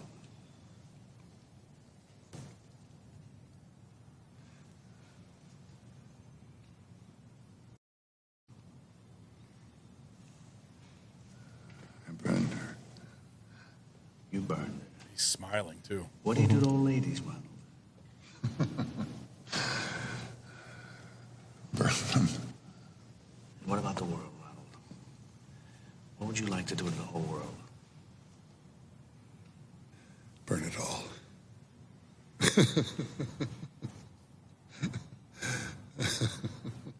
The crazy thing about that scene is that right when he says, "See you next year," he's Mhm. not going to let this guy go. No. Because he is a true killer. I mean, he is a true arsonist, and Right. he is obsessed with fire. So you're thinking that he's going to be, oh, yeah, I'm good to go. As soon as he sees fire, he's going to want to do something, burn somebody. That's Right. what his obsession is to burn people, to burn things, to burn the whole world. Yeah. So that's all that's on his mind. He has an obsession with fire. He's a pyromaniac. Exactly. Yeah, and Rimgale knows that every year when he comes up for probation, or he's going to have to be there for parole. He's going to have to be there to say, nope, you're not getting out. And what I love in the beginning before the scene happened, and he says, "Where are we going now?" It says pest control. Pest control, which I thought fit for that. It was like, yep, getting Yep. rid of a pest. You know, Yeah. we're not letting this pest loose. We're gonna keep him incarcerated. Basically, sitting in asylum, right? Yeah, that was asylum, So, not jail. Yeah, there's actually, or there was Don Rimgale was actually a fire investigator for Chicago. Mhm. So there was actually a Don Ringale in the Chicago Fire Department. So that he was portraying. Nice. Oh, wow. So I don't know how much, if there was any crossover like story wise, but he did use like there's a lot of names that were like they try to use like Seagrave. Yeah. Well, Seagrave is the name of a brand of fire trucks. Right. So they try to use a lot of different things like that, and there was, I think, over 200 active firefighters that helped with the movie, especially in the funeral scene. Those were all active firefighters that day, suited up in their Class A's to walk in the funeral scene. Right. So Which it is- was. Because realistically, they would have Axe would probably have been a part of that also, right? What do you mean? What, in the funeral? He was In there. The casket? He was there. All right. There was two trucks. Okay, I must have missed the trucks. second Yeah, one. I So when saw you s- one. Yeah. For sure. I thought the funeral was for both of them all It was. together. That's what I was, okay. That's Okay. I missed. Yeah, there was. If you look, there was two fire trucks. Okay. Carrying them, which is fucked. Yeah, wasn't it Bull that told Yeah, but I told, understood. Yes, told his brother not to say it would have destroyed. It would have hurt the fire department. Which would you feel like that was they should have kept his truth on that, or do you think that it should have got out because he was protecting his? No, that's what I'm he curious. kept it, which is what he should have done. Okay, that's why I'm curious what you guys think of that. If you think that is something that should have been done and not let loose. See, Stu's got something different here. The only problem is that by not saying though, you can't close the case. So I don't know how Rimgale would have been able to close. Yeah. I know how he closed what happened with the alderman, right? And all that stuff. But I don't know how he would have been able to close the cases, open arson cases the open arson for the cases, other ones. unless they just said, we find it arson, but we don't know who did it. Yeah. Who knows? Theoretically, Yeah. if an arsonist did it, who says the arsonist didn't kill himself and they never found out that it was actually him that did it? So right. that's the only thing I can say is that there's just open arson cases that weren't able to be closed because of that. And yeah, it would have hurt the department, but also going by a law. It's not just going by law. It's just honesty. You are having the entire city pay honor and respect to this man that killed people. That killed not just people, but also directly caused the death of another firefighter. And directly, because of his actions, caused the mutilation of another firefighter. Right. And by you keeping your fucking mouth shut, you're letting this man still be honored, and you're leaving these other cases open. You're never letting Tim get the piece that Tim could be searching for, because of the man, him not necessarily knowing ever that the man who caused this who was actually the man he was side by side with in fires, saving this lady. But he got his payback or his comeuppance. So I think even if it does hurt the department overall, you still have to shine the light on it. Right. It's like if you have a dirty cop, you still should shine the light on the fucking dirty cop. Even if you handle it, still fucking shine the light on it. It's it also shows that you're trying to police your own. Exactly. That you're trying to make sure that you are doing better. Yeah. And that you have better personnel. And if you do have a bad person in position, you're doing what you can to get him out of that position. Yeah. Now, he took himself out of that position, but you're still showing that by admitting he was the one that did it. And then also showing to any other potential firefighters, because I have read multiple stories where you got glory hound firefighters that are arsonists to then turn around for the glory of putting them out and being the hero, the savior, side of it, but turn around saying, we don't care if you are a fucking firefighter or if you're not. You fuck up, you fuck around, you're gonna find out. Right. And it's another way of saying, making people hold their own accountability. And I personally think the light should have been shown on it, even if it was against Bull's final wishes. It still would have been the better, more honorable thing overall. Yeah, I agree with Ragnar. I'm kind of hard to. I know what you're saying, but for your brother, I don't know. I think the biggest reason that he did was a couple different things. I think the reason he didn't was one because of the final request from Bull. Yeah, the man raised him, so he still felt like he was like a father to him, other than a brother. Yeah, some of honor to him because of that, and felt that, and then ultimately that he probably did feel like it would have hurt the department, which it would have. But I think all of that compiled for him to make his decision, and then not to do it. Those dirt bags that Axe did kill, you made them dirt bags, but they could have had fucking families that we don't know about. Right. They could have had wives, kids, grandkids that they will never know for sure that the person responsible for their loved one's death got the ultimate justice. Yeah. So you're leaving them in limbo as well by not fucking telling the truth. Right. And really, he could have got the same solution, probably even better, if he had only gotten rid of Alderman. Yeah. Because then the files would have been released. They would have found all the files because Alderman said he can't go get sued. Oh, look at all this file. Oh, this is all fake. So if he just done the one, it probably would have solved everything. Yeah. But again, you wouldn't have had a movie. Yep. It destroys the whole plot. Right. There would be no more Backdraft. Would have been one less time I had to see Clint Howard. You really don't like the way he looks, do you? He's a fucking weird looking son of a bitch. So fucking weird. But it's fun. Some of the things that they did but that they actually went through. Billy Baldwin and Kurt Russell actually went through a boot camp for I think it was a month or two, where they actually slept at the Chicago firehouses, went to training with them. Yeah, I like that. Learn how to do everything. It's just like when they do for war movies, how they put the actors through a boot camp to see how it's like. So I think that's really cool. How and they would do that. They did almost all of their own stunts, so they actually got stunt credit. Oh, that's pretty cool for what they were doing in the movies. I love Kurt Russell. Yeah. And believe it or not, all the fires, everything else that they only had one injury. Interesting. And it was during. Was it Tim? No. It was during the cleanup. Somehow was going to clean up. Somebody tripped over something and broke their ankle. You're kidding me. No. There was no burn stunts or anything like that. There's some scenes there in was there. some minor. I'm sure. It was okay. It wasn't enough of a burn to call it an injury. Yeah. It was more of maybe first degree heat. Got hot and stuff like that, and but they never got burnt. Yeah, but when you look at the scene, especially the one, the finale inside that warehouse and stuff like that, the fire and pyrotechnics, because this was all practical effects. Oh yes, you could tell that some of it was like almost like a pre-CGI, not CGI, but like animation. There's some scenes where you can see it, but the fact. Oh, I'm saying. Oh, I thought you. I'm sorry. I thought you said something. Well, I was getting ready to say the only CGI that they really said that they did was on the rooftop where he's running to the edge of the rooftop. Mm-hmm. That was done in miniature. You could tell. Yeah, you could definitely tell that. Other in than scene, that, where the roof is given out. Yep. Yeah. Other than that, everything else was was practical effects. That's awesome. Yeah. And I'm sure it gets fucking hot as hell in there. I mean, you guys have been to like amusement parks where there's like fire all around. You can feel that heat. So when you're thinking you're inside of a fucking room, like fire all around and stuff like that, it's got to be fucking crazy. And It's how 10 times worse than that.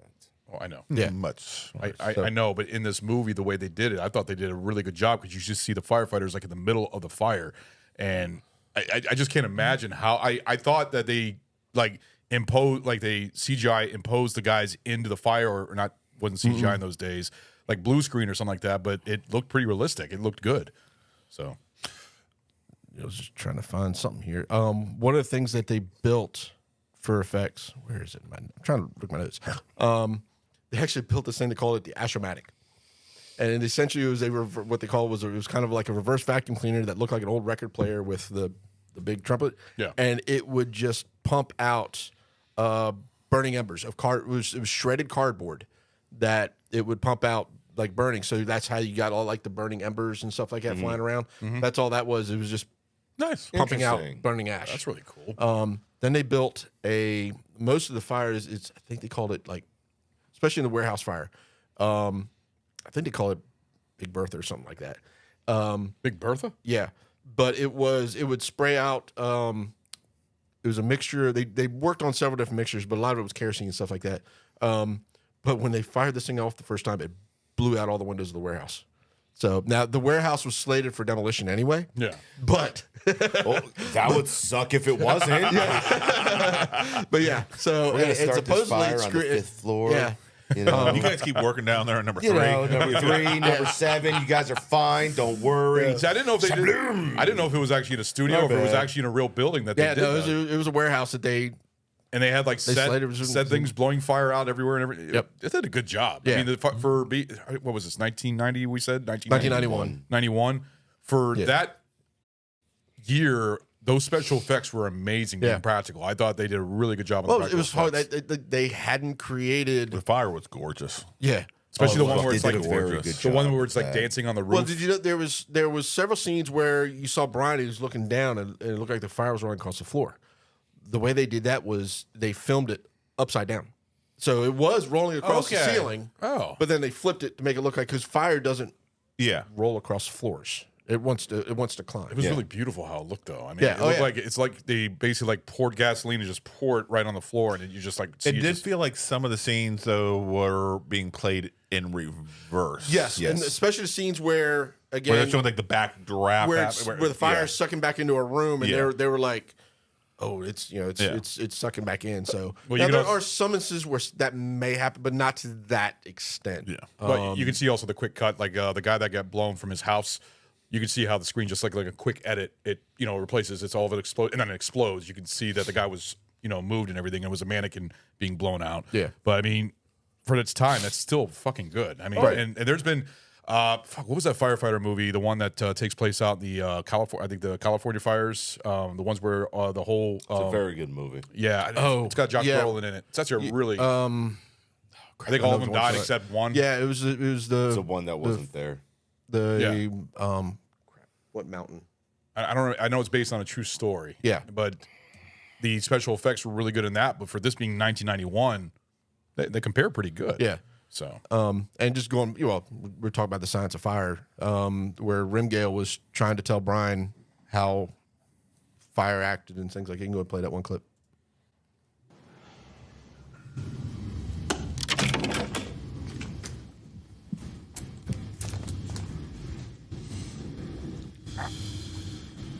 Oh, Marty was acting a little strange.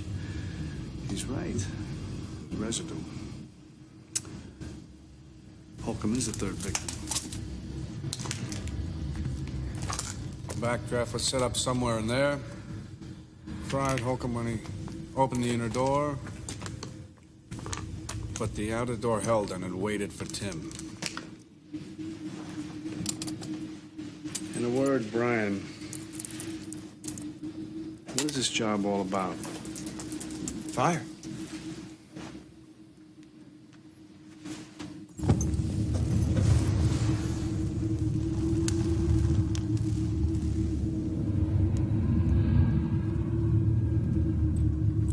I love the special effects, sound effects that they use for this.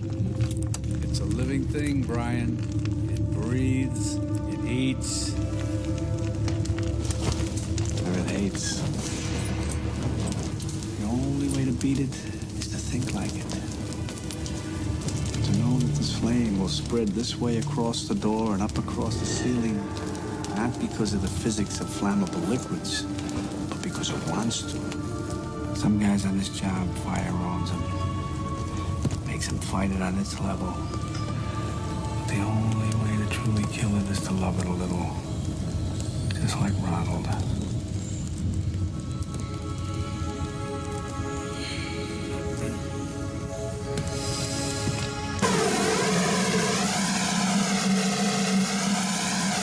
It's one thing I got to give also to Hans Zimmer, who does the score to this movie. And I was thinking about making a clip for it, but I decided just to talk about it real quick.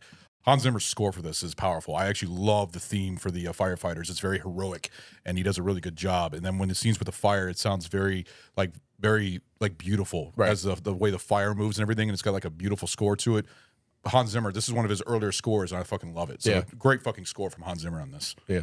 Now there's when Rimgale was talking about that one particular scene, there's a lot of, I'm not gonna say controversy, but a lot of fire investigators didn't quite agree with how he portrayed right there, because he's almost trying to make it seem like what they do is not necessarily guesswork, but you know, how does he's talking fires, he lives and breathes and stuff like that. And it doesn't. There's actually a standard that all fire investigators have to follow when they're doing things. It's everything has to do with fire departments. There's NFPA, which is the National Fire Protection Association, and there's rules and regulations that they put out pretty much on everything. Right. And there's a standard. It's NFPA 921, which is the Guide to Fire Explosion Investigations.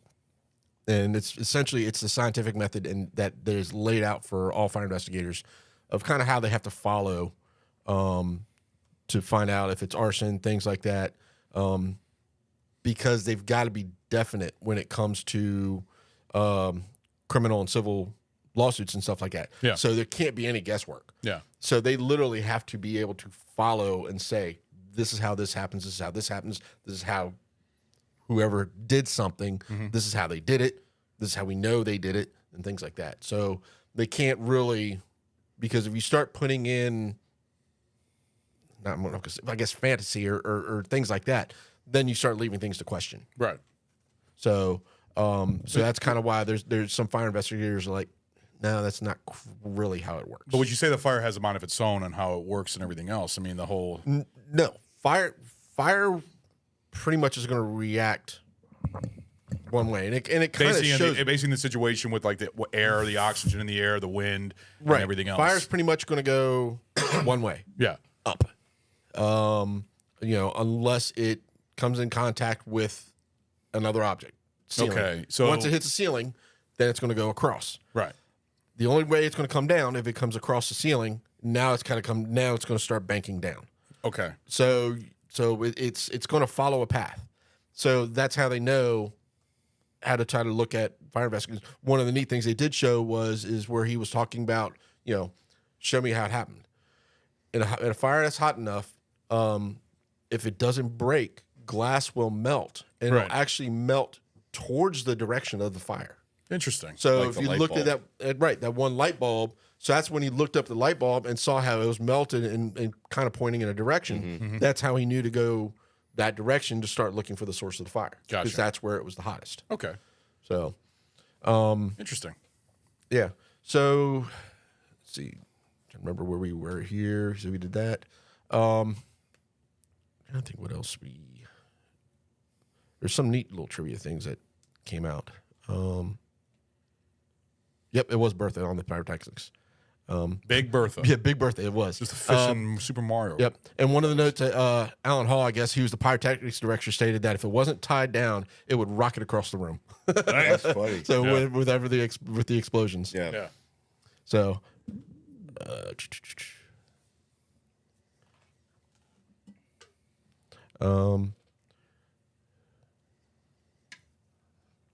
sorry, I'm just looking at all my different notes that I took here. Oh, good. Take your time. So, oh yeah. So they were trying to. Alan Hall was, like I said earlier, he was the pyrotechnics director. So 3 months before any filming started, he started playing with like the flammable substances, alcohol, kerosene, stuff like that, and what he called the burn stage. And so he just wanted to see how things would do and different materials, because he didn't want an explosion and to be able to, he wanted to be able to somehow control fire, which is hard to say exactly. So he did the best he could. Yeah.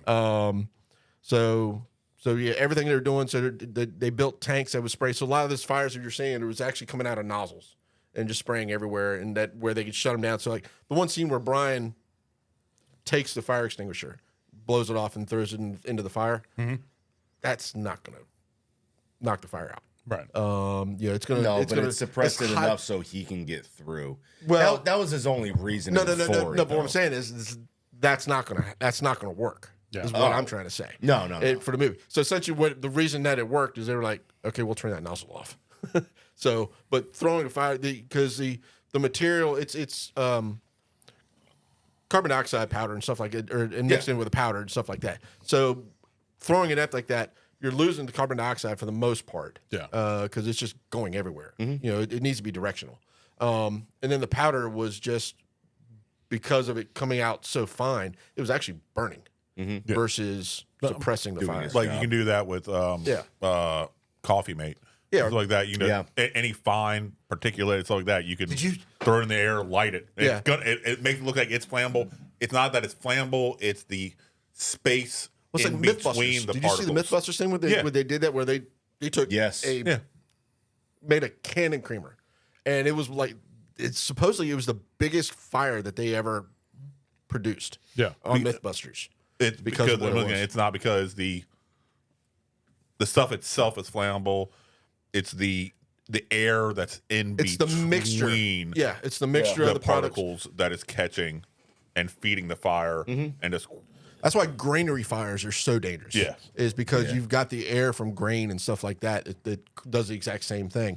And you don't know whenever it's going to get to that perfect mixture to just explode. Yeah. Also, manure plants. Don't manure plants also gain into a lot of fire? That's because they're they can actually explode. producing heat. They're producing and heat. methane. Yeah. So if they don't have it, shitty. They don't have it breathing off, venting off. Yeah. Well, for landfills, it's the same way. Yep. You can really see it. The landfill that we have in our county, as you're driving down the highway, if you look off of it, there's a torch, and it's burning the methane off of the tanks coming from the decomposing trash. Well, I remember that. Was it Waco, Texas? Remember, it was Waco, Texas. Waco is where a fucking standoff happened. Yeah. And I don't think that's not what you're thinking of. Some bad stuff happened. Remember, it was on the news. I think it was Waco, Texas, where that manure plant exploded. It was like a huge explosion. Was it a manure plant or just I thought it was just a chemical plant. I thought it was a manure plant. I thought that's what it was, but maybe I'm wrong. No, it wasn't too long ago that a manure plant did go boom. Yeah, that's what. But once again, that's because of the heat and the methane buildup that happens. Right there, it isn't that.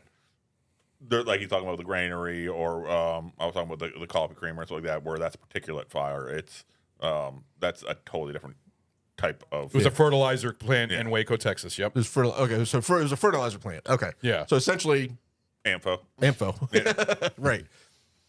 Damned a criminal act. So that's why I didn't know if somebody brought some diesel. I remember seeing the video because whoever was recording it, and it was right on video. Like it did a shockwave, huge. It was a huge explosion. Yeah, it I was supposedly it like blew out windows for like miles. Yeah, you got a concussive burst. Yeah. So, and I think the final fire, I think they did a really good job of showing how, like with the roof collapse, right before it happened, how it bubbles and breathes and stuff like that. Because if you start getting that stuff hot enough and it's contained enough, again, the building would. Well, I was telling you about the commercial fire I was at. Yeah, it'll start to breathe. That is scary. It is. It really is scary. Idea. When you picture, you think of how sturdy these buildings should be, and that they're actually flexing. It's a scary thought of the power that's beneath it. I mean, that goes back to the whole thing about when the Twin Towers. I mean, how the fire from the jet fuel and everything else, it was like was making the metal, the steel, like bend and it fatigued the metal, and it really just and it fatigued it enough floors to where once a few floors failed, it just weight. pancaked. Yep, Yeah. all that weight from the top, and it was just like pushing it down. It was like Yeah, and everything just else. pancaked on down. Yeah. So we've mentioned before how Adcox was the one producing the fire, causing the issues and things like that. And the reason how we found out is that Brian at the fire, Rimgale and Brian went to confront the alderman about the fire, about what was going on, what he was doing to firehouses. Yeah. They go to his house and he's not there. They smell gas. So he tells Brian to go turn the gas off. Brian sees a flashing, turns around and sees somebody comes charging at him, and they start fighting. And Brian then they roll across the floor into the way he's been igniting these fires is putting magnesium into an outlet, causing the magnesium to burn. And then while the magnesium is burning, the gas gets to a certain point and starts the fire. Yeah, it's all science. Right. So he rolls the person that he's fighting with, the arsonist, into the outlet and burns the guy. Like an outlet burn. It's gotta be a bad burn too. Yes. Gotta hurt. Gotta Oh, sting. this magnesium, I know. And it's right on a place where it's hard to get to and everything else. Yeah. So Brian thinks it's his brother because the chemicals that have been used in his fire, Stephen has on his boat. Yeah. And he couldn't explain boat. why he had it on there. Yeah. So because he kept saying that, Adcox had been giving it to me. Adcox, not really. Do you think Adcox was setting Stephen up? No, I don't. Why was he giving him the chemical? Maybe just to hold on to. I don't know. I mean, because why I would he think do it that just if he's trying to happened. trying to protect his brothers? Wouldn't he be protecting him? But there was a little bit of there was tension between them. There was a little tension between them. Bull does even flat out. So you fucking give me this shit, right? And well, not only that, but does Adcox think that with everything that Bull's going through in his personal life, going through a divorce, things like that, firefighters are dying. Yeah, he would be the that'd be perfect another- candidate. yeah. Do you think he was trying to set him up? I don't know if that fucking I mean, acts as a goddamn psycho. Fuck they had that little fight and argument between each other because of how this is that you should have watched him. He was your responsibility. Right. Like the kid that got blown at the door and everything else. But there was a little tension between them. But they're also like really good friends. It seemed like they were really good friends because they've been working since he was a raised kid. him. Yeah, basically, because he was almost like a second father to Kurt Russell's character, and then Kurt Russell was a fatherly figure to his brother, right, and everything else. But there was tension between them, which is actually another thing I was always trying to figure out. Did you all expect that to happen, to be him, or did you expect it to be Kurt Russell? Because I know they kind of put it in to look like it was Kurt Russell. Now or before? The first time you watched the movie. Fuck if I remember. Now watching it today, I already knew it was him. Yeah. Okay. So I had I I remember. can't say for sure because it was probably like 93, 94 when I saw this. Right. Maybe. I can't It's a swear. long fucking time ago. I saw for like sure, but I mid-90s, 95. do remember seeing him in the scene with Kurt Russell's dad. Just seeing even before Kurt Russell pushes him, you saw him outside the building, and this was a flash there, and I'm just immediately like, bad guy. It just because that's how the '90s fucking always set shit up at the time. It just I can't swear that I caught it all the time, but just the way he looked, the way they showed him kind of walking across the screen, and it just screams bad guy. And I may have picked it up at the time, but I can't swear to it. I didn't pick it up. I saw this probably like 94, 95 or something like this. And I remember there was a lot of times where you saw his character always like giving glares, always in the background looking while they were talking and stuff like that. Yeah. He was a watcher. Yeah. And I guess that could tell you right there that something was going on. He's So just if you're fucking paying really attention to that the shit, man. animalistic Trying to of stay the fucking movie, informed. you would see it, but I didn't see it. I didn't even know if it was Kurt Russell. I felt like it was still somebody else and not Kurt Russell. That's why I was always felt wondering like the if it was flame somebody else. I felt like it was somebody else, but not that the axe, right? Right. It wasn't axe, but then we figured out it was Axe. Ronald's got a son. or something like that. Could have been the dude driving the fire. I mean, it could have. It would have been a big shock if it was that the one who grabbed the chicken. So yeah, none of this bad shit would have happened if Steven just stayed away. It's all his fault. What the fuck is? I said chicken. I was trying to make it. It didn't. That was bad. That was bad. Thanks. So anyway, so Brian actually thought it was Steven. So went and confronted him on his boat and or Brian, I meant. Huh? Do what? That's what I was, not Steven, Brian. None of this shit would have happened if Brian just stayed away. If he never came back. The fires were Fires were gonna happen with or without him being there. Yeah, this started before he. No, it's all Brian's fault. No, fire was going to happen with or without him being there. They wouldn't have been a man down if Brian didn't come back. They would have had somebody else assigned to that house, more than likely. So they wouldn't have been a man down. See? So Tim might not have gotten hurt. Everybody'd be fine. Yeah. Brian's fault. Baldwin's fault. Well, no, Seagrave still would have been dead. Holcomb would have still been dead. But they were scumbags, so there's no love lost. Yeah. Alderman would have died. That's fine. Potentially. That's been fine. Right. They're useless anyways. Yeah. So Brian caused the death of his brother and the mutilation of Tim. I'll go with that. Yeah. I'll accept that. See? Told you. I was right. So we didn't realize it was Adcox until Brian went to the firehouse to check Steven's stuff and turned around and sees the outlet burn on Adcox's back. That explained everything right there. Yep.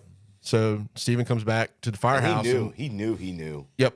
As soon as Brian looked at it, he could tell by the look on his face that he knew. Yeah. Steven comes back to the firehouse, realizing that the chemicals that were in the fire was what Adcox was giving him. Yeah. And that's when he came back. Is like, is it Adcox? Mhm. And so fire call comes out at the chemical plant, and that's when Adcox and Bull and Steven get confronted on top of the plant.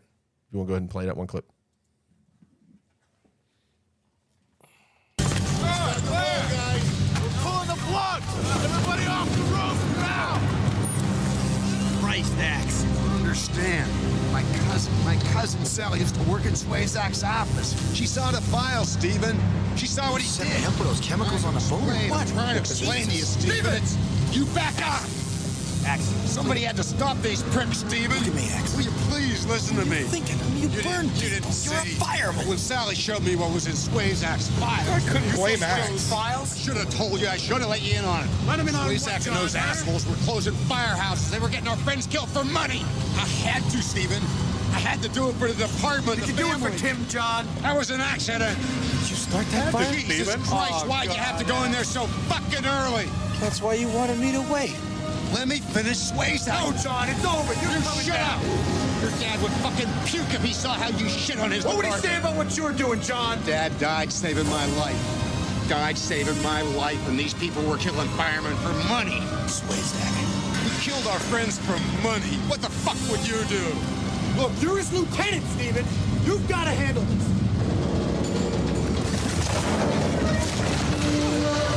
He's going. Get to the side, Brian! He's gonna go!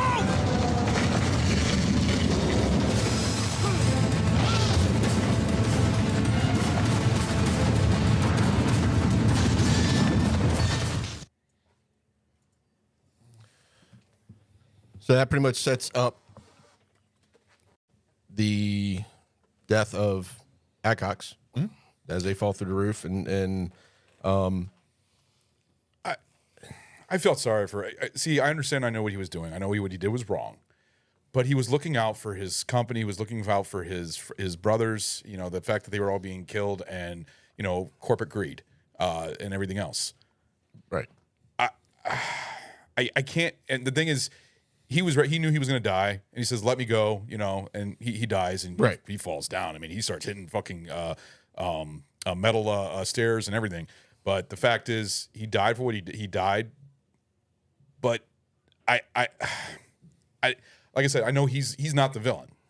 The other dude is the alderman. But I don't know. I feel for the guy. I understand why he was doing it. It was wrong, but I feel why he was doing it. So.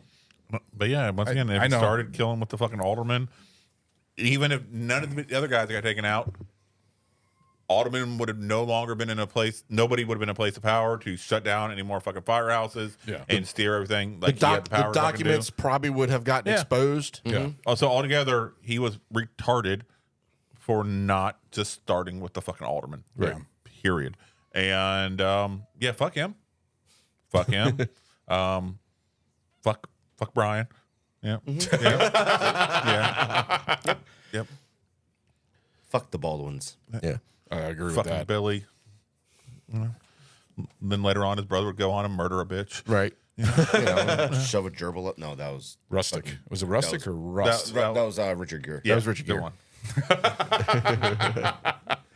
Oh man. I you know what?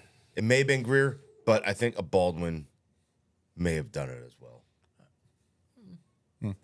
I'm not Maybe. sure. Maybe. Possibly. Maybe. So, If you don't know, I'm But if talking that about didn't shoving a happen, gerbil up your but ass. if that didn't happen, then we wouldn't have had the great Lemony Winks episode of South Park. I know. Okay. I don't know that. That was an amazing fucking episode. That was funny. That was good. That was good shit. So, thank you, Richard Gere, for being a fucking weirdo. weird freak. If that's got to be, it had to have been made up, right? It had to have been. I don't It's know. such a random fucking I don't shit. I don't know. it's such a story that's been around for so long. I know. I know. There has to be something to it. There's got to be But some no, sort of that's- validity but to no, it. not necessarily I don't- because fucking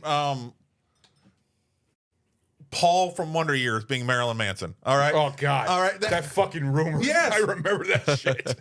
It looked like him, and that was from before internet was like a main thing. That just happened like one day. Yeah. Everybody in knew. America just thought for some reason the fucking dork from Wonder Years is fucking Marilyn Manson. Nope. Somehow the entire fucking country knew that. Yeah. Don't know how. All right. Remember the Yellow Five? No fucking clue. Yeah. Yellow Five Yes. and Mountain Dew. Yeah. But Remember that was a big that's rumor? what I'm saying. So I don't know if there's any basis of reality at all to the Richard Gere thing. But I think it might have been something just so outlandish that society as a whole was like, yes. Right. Yes. This is insane. Yep. Yeah. So right there, then, of course, we lose Steven. Show the funeral and all that stuff. But he beat the fire. He the beat the fire. The fire did not get him. Yes. I forgot that he died. Yeah. In this movie, I remember when I saw it in the '90s. I His heart completely exploded. forgot that he died. I was not expecting. I thought I thought he actually lived, and there was like a little thing with him and his brother. Yeah, I know it's a nervous. But maybe I was thinking of another movie when I found out he died. Because Sammy watched this for the first time, Right. and she cried. Oh, really? Yeah, she had tears in her eyes because the whole ordeal about It's true. the whole ordeal about God damn it, I just hear noise in the background. The whole ordeal about I'm sorry. We will shut up. I And don't even know what the you fuck I talk was saying now. anymore. That's your Shit. fault, not mine. Ron loses his fucking track of thought. You're saying how Sammy was Yeah, crying. it's nothing new. But I mean, no, I did not realize that he died. I High five. completely forgot about that. Wait, you didn't know who Low died? five. Steven. I You didn't know forgot that he Steven died. died?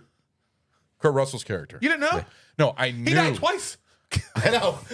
I forgot that There's he. no bringing it back a third time I for haven't this one. seen this in a long time, and when I saw this, I was like, "Oh man, I forgot he died." Because I was thinking of another movie where he actually survived, or another character, and I got it mixed up with another movie. So I forgot that he died at the end of the movie.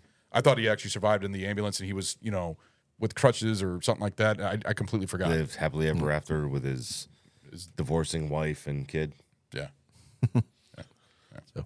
The last thing the kid said is, mom's crying or something like that. Yeah. Yeah. Fuck. That's a way to. That's the last time you ever saw your kid. No, it's not. Huh? No, it's not. Hey, figure. Backdraft 2 is his son. Okay. His son is the main character. Is the main. Well, no, I No, was I'm saying saying. that's the last time I he know. saw his kid. I know. Yeah. He's this. Oh, so this. That's In, always, in, I knew there in, would be back, something like in that. Backdraft 2, Electric Boogaloo. Sean McCaffrey is actually part of OFI, the Office of Fire Investigation, which is where Don Ringale was. So he's a fire investigator in So his nephew. Backdraft 2. So basically, his nephew is. Yes. That's crazy. Yeah. So he's fire investigator, Kind of and Brian is the assistant chief of the Chicago Fire Department. That's a common So- trope with sequels. It's a common trope. I So my noticed that. question is, when Brian quit and then got assigned to be like the city's rep at the fire investigator's place, he's no longer part of the fire department. He yes. reports to the city, but he's not. No, incorrect. Okay. In the He trailer, he is- looked like a fire chief. The OFI is part of Chicago Fire. The OFI is yes. Yeah, and but that's- but when Brian quit, he calls up that girl and like that. And she's like, "Yeah, we'd love to have you." And the alderman's like, "Yeah, cool. You're gonna work." I don't think he actually. We're assigning you to work. Right, but I from the think city. essentially, officially, what happened was he transferred just from. reassigned. Yes, I think he Okay. essentially was just transferred Because from he was- 17 to OFI. Yeah, because he even told Shadow that the city put me here, so it seemed like he was a rep of the city, not a. It seemed like he was outside civilian. I think that was personnel. what essentially influenced the transfer was the city. Okay, that got him there, but he was still. I mean, Chicago Fire is the city. I mean, that is yes, in all honesty. So however he got into it, it's just but paperwork wise, it was just a transfer from 17 to OFI. Okay, is essentially is how I'm assuming that it happened. So he was still part of officially of Chicago Fire Department. Interesting. So, and of course at the end, transfers back. The alderman gets his as they show up to him at his press conference. And his light starts flashing in his eyes. So I know That's your career it's not good. ending. So this is actually one of the top 5 fire department movies. Was one of the top 5. Nice. What are the other What do you four? think is? Well, that's what I was going to ask. What do you think? How do you think with it? All right, what do y'all think numbers wise? This fell, and what maybe some of the other ones? I think that one and the one with Josh Brolin. No, Only the brave. Yeah, that. Thank you. That's it. Yes. Yeah, that was not one of the top 5. Really? Yeah, unfortunately. I think it's one of the top 10. Oh, it was in the top 10, not top World 5. Trade Center. No. Okay, damn. Then I have no clue. I Reno 911. Nope. The movie Always. Oh, okay. That's number 5. Yeah, All right. with the plane dropping the. Okay, With Richard Dreyfuss and John Goodman. good movie. And Holly Hunter. Yeah, that's one of my favorite movies. It's a good movie. Frequency. With Dennis Quaid and Jim Dennis Caviezel. Quaid, Good one. yep. It's a good movie. That is another good movie. Ladder 49 was 3. Okay, Very good. that's Walking Phoenix, right? Yes. Yeah. And John Travolta. Backdraft is number 2. Okay. Number 1. It's something stupid. It isn't is. it? It's stupid. Now I pronounce you Chuck and Larry. I know it. I fucking knew it. That is a great movie. Love that. That's fucking amazing. That movie- I'm surprised that that's a comedy like that would be one of the number 1. That movie grossed $120 million. Jesus Christ. And Backdraft grossed 77. That's the difference between 1 and 2. Oh, so this is so top 5 when it comes to money Grossing. makers. Grossing. Yeah, Oh, grossing. okay. Grossing, I'm sorry. Yeah. Okay, I'm Top sorry. 5 I thought you grossing. said like top 5 firefighter movies. Yeah. Okay. Top 5 firefighter movie grossing movies. Okay. Yes. I was thinking that as you were saying these were the top 5. Yeah. movies That's that why I I love didn't by That's why I didn't any like writer. gross. Only the Yeah, I brave was and like, World Trade Center. Enjoyable, you know. Yeah. Sorry I didn't explain that a little bit better. Yeah. So, but yeah, I can't now believe that. pronounce you Chuck and Yeah, Larry. that Well, grossed. that's that much a more. lot more. Mainstream. Yeah. Yeah. It's So- comedy and you know. It's like a circle. This movie still It's made a never shitload of ending. money, but I It think did. But I you think still it was make fun of- also They were. God, what year did that come out? What? Chuck and Larry? like mid 2000s. 2007. God damn, and they were still making fun of. Gays. Yeah, Yeah. That's that when- recently they were saying, you know, how ridiculous they were making that as a ridiculous point. You know, oh hey, this is kind of a ridiculous idea. Let's laugh at this idea. And I'm just like, how much has changed so fucking quickly in a short period of fucking time. So you don't think that movie could be made right now? I don't think it would be nearly as Funny because everything's more as accepted. ridiculous of an idea. Because it's more accepted. Yeah. It's commonplace. It is what it is. Mm-hmm. You know, it's just like, okay, yeah, all right. They wouldn't be able to get the laughs that you do now. Interesting.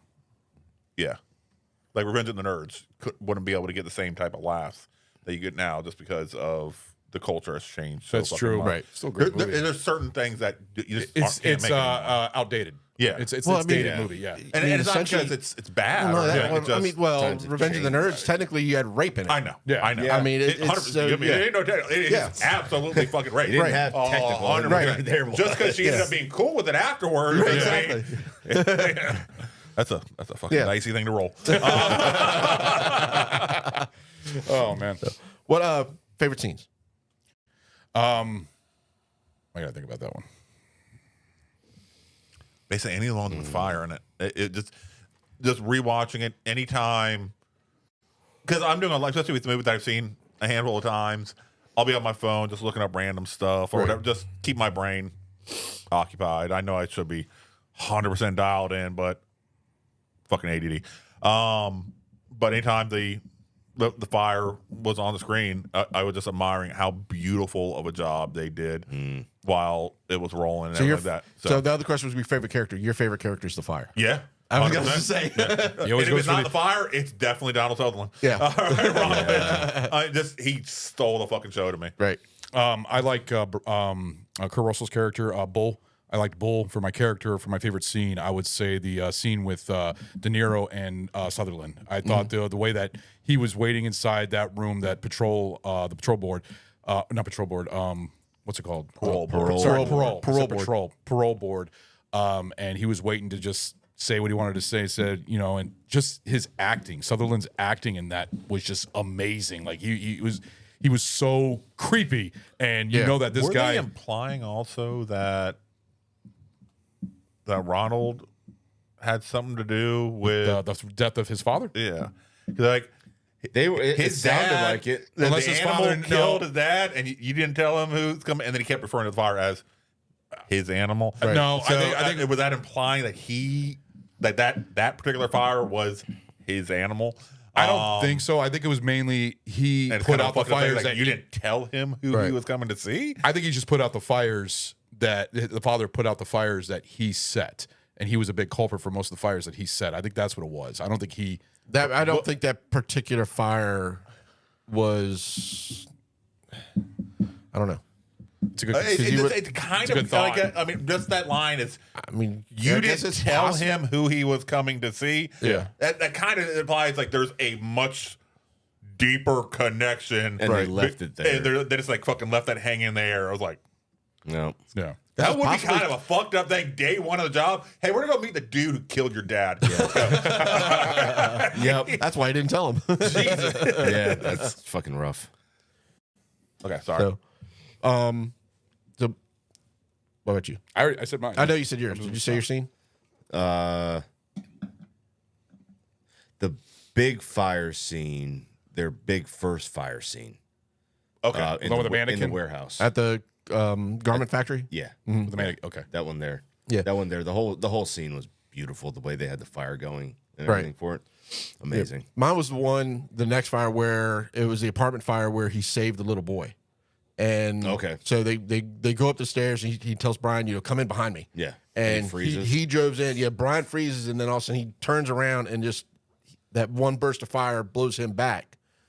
And then the next thing you see is they come up, they hit the water. And that's one thing that again would happen, because if he runs into the room of fire and then they come up, he's standing up. So one, it's gonna be thousands of degrees at that angle. And then they hit that room with water. Yeah. Now you got steam. Yeah. And so that steam gets hot. He's getting steam burned, and the little boy, he's got bare armed in his arm as he's running out the door, is going to get steam burned. Mm-hmm. Yeah. So, but it's a heroic shot. it's a movie. Though. Yeah. But that's the scene I like, is how he comes running out. Yeah, that was neat. And my favorite character would be Ringale. I really love, what his whole entire arc through the movie. Yeah. So, well. Did you say yours? I started out with mine. Oh, that's right, with the fire. He started out with this. Yeah, I keep thinking he said fire. You and pick they unique said, characters. Then he Yeah. said, but then he said Ronald. Yeah. So, I guess we're ready for scores. Oh yeah. So, anybody else has anything else? No, we've pretty much covered this movie all the way through. It's pretty good. Yeah. So, like I said, if anybody has any questions about Backdraft 2, I did watch it. So, but who dies? I'm just curious. Any of the main characters? Actually, yes. Let me guess. Baldwin. Yes. I figured. Saving Sean. That's a trope. Yeah. It's a trope. So, Saving his nephew. Saving his nephew. But Billy. Oh, well. it's a Billy. would I say it's a good sequel? No. It was okay as a movie. Is it worth a watch, grab. though? Is it worth a watch? If you like the I first would one? watch it. Okay. Yeah. That's again. Okay. That's why I watched it, because I like the first one. I was thinking about giving it a watch just to see how it is. But Yeah. But like I said, it's not. It's a good home movie. Yeah. That's why I didn't go to theaters. Yeah. So wasn't worth. It wouldn't have made the money in the movie theaters. Maybe the first night, and then when everybody got the word how it was, it would have just tanked. So, Stu, what do you think? I'll probably go. I think enjoyability a 3.75. Okay. I enjoyed it. I did. I always remember being happy with it. Predictable tropes. Nothing, earth-shattering. Super outside the box. Nothing super unique. Some great special effects. Like I said, I can't say enough about the fire. It was so beautiful. And I'll give that to Ron Howard. He can definitely make the environment become its own character in his films. Yeah. And they do a good job of that in this one. But I mean, just standardized tropes. Brother against brother, but also loving brother. Trying to live in daddy's shadow, but not being in daddy's shadow at the same time. Just that type of stuff. Critically, I'll probably give it a 3.75 also.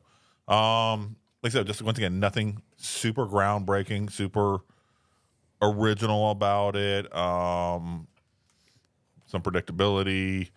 But like I said, the effects were good, were really, really good. I enjoyed the effects a lot.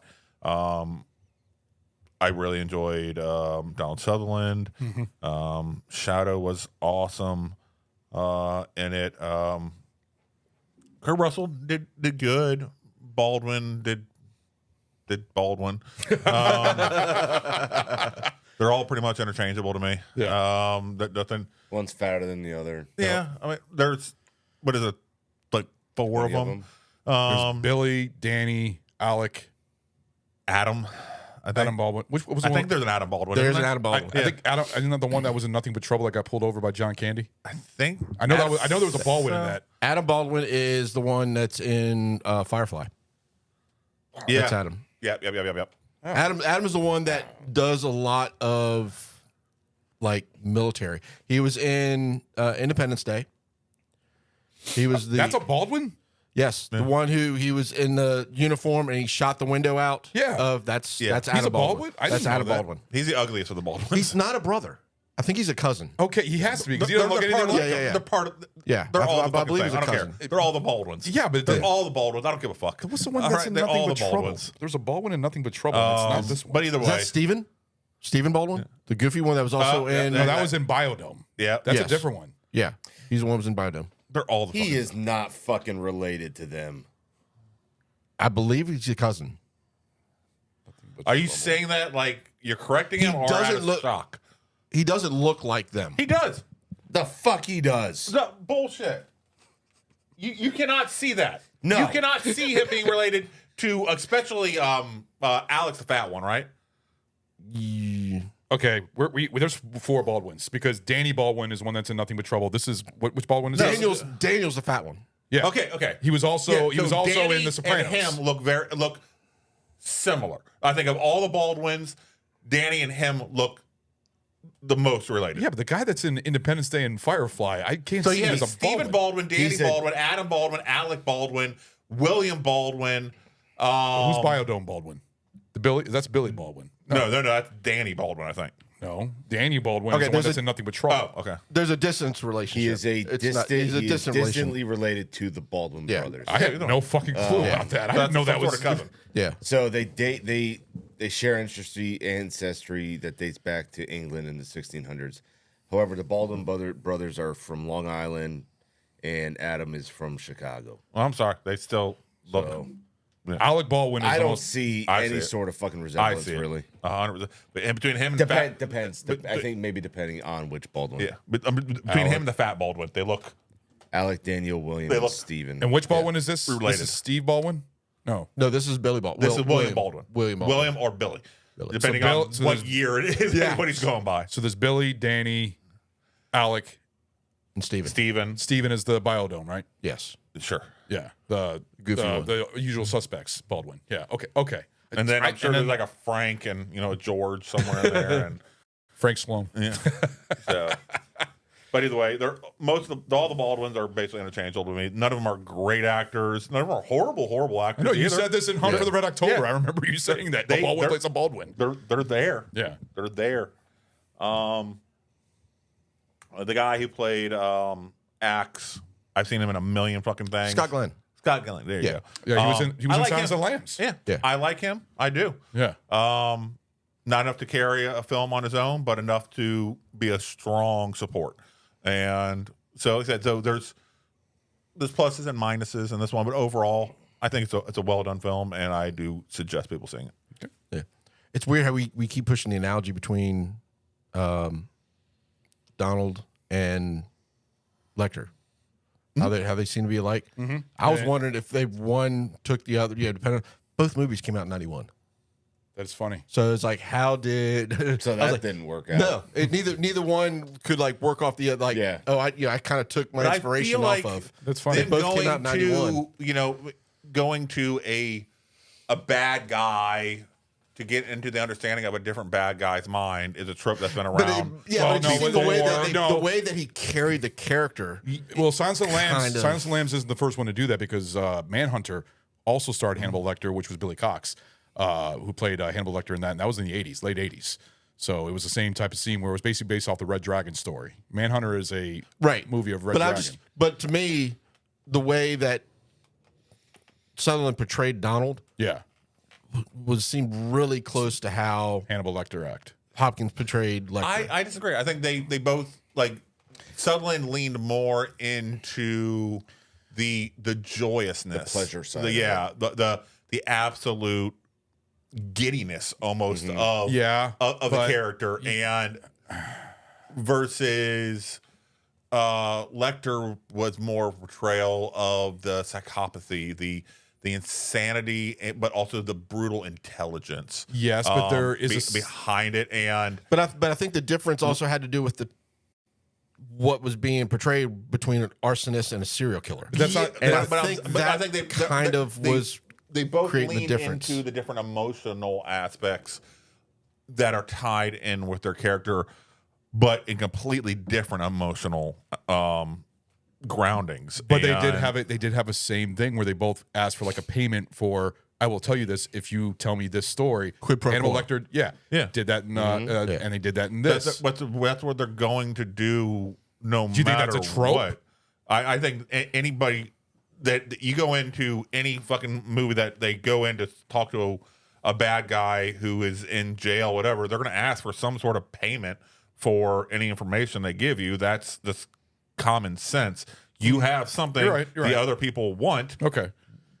They're going to pay you for this information, Yeah. whether it's actual money or it's information or just some sort of thing to fucking tickle your feelings at the moment. That's just a common sense type thing. It isn't, they're stealing from one character to the other. That's just boiled down basic humanity. It's common decency for crooks. Yeah. Ragnar? Yes. What do you think? I'll give them both 3.5. It's a good movie. My biggest gripe was the opening scene. Nobody in there had any SCBAs on. Nobody. Okay. What is Okay. that? You talk about the opening scene of the movie. of where his the father movie. died. Yeah. What's an SB? What is SCBA is self-contained breathing breathing apparatus. apparatus. So it's an air pack. Yeah, but also wasn't this done in like the first one was like almost in the 60s? It was or 70s? 1971. So wouldn't that be different from the time? No. Okay. SCBAs came out in 1863. Okay, I didn't know. Sorry, I didn't know if that would have been different. So now, no, I'm telling you that. Appreciate it. Thank you. I think what I'm surprised that they didn't have them on, not necessarily, but yeah, using them. Well, I mean, not just using it, but like they didn't have them. They didn't have anything. With them. You know. Well, really, maybe. So I don't remember. I'll have to go back and look at it because really the only two people I saw up in the fire was Adcox and Bull. They were the only ones and upstairs. Bull never wore them. Bull never wore shit. Or I'm sorry, not Bull, but Dennis, but his father. But he didn't. And Axe didn't have one on. Right.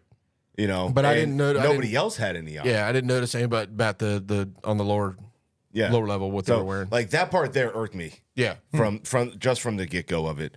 And like his second Brian's love romance thing, you know. I know we hit on it a little bit earlier, but excuse me. Hit or miss, could have done without it. Didn't I agree. It was fine to have it in there. Wasn't that big of a deal to have it in. It could have been left out.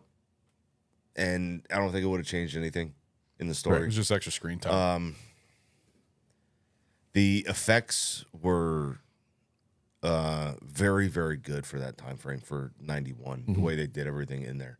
And with explosions and pyrotechnics and fire, you know, it's a very, as much as you can actually try to have it be a controlled environment. Right. Without nobody getting, especially with fire and explosions, without nobody getting fucking it's controlled chaos. hurt. It is. Essentially is what very it is. much so. Yes. Yeah.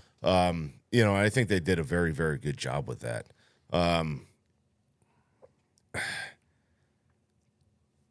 Baldwin's character, Baldwin himself, he's meh. You know, I thought he did fine for playing the douchey loser brother. He didn't really go anywhere with acting. You know, The only movie I remember him was Fair Game with Cindy Crawford that came out around the same years, and after that, I didn't see him in any other movies. Like he didn't go anywhere with acting other than direct-to-video movies. I looked at his whole. That's where they all go. Yeah, every actor does it. So, you're saying William didn't go anywhere with movies? He didn't really. He did Sliver. You don't remember?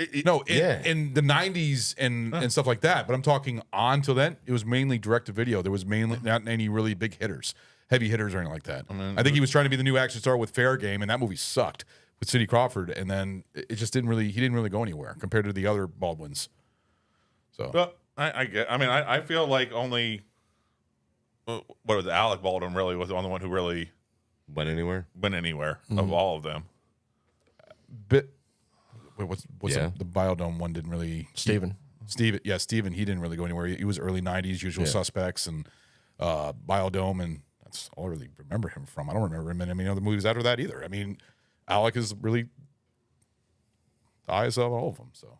I mean... Sorry, I didn't mean to interrupt. I mean, cause I will say he did have some good fucking movies that he was in. 90s, though. Yeah, in the 90s, yeah. But, I mean, that's... If you make a handful of really good movies in a decade... You kind of are set for life, right? Yeah, all right, you really are. Yeah, I know. Yeah, then you got to throw in some shitty ones here and there, just to help keep yourself grounded. Critically, 3.5. You know, like I said, special effects were great. The practical effects were great. The story was good. I enjoyed the story of it.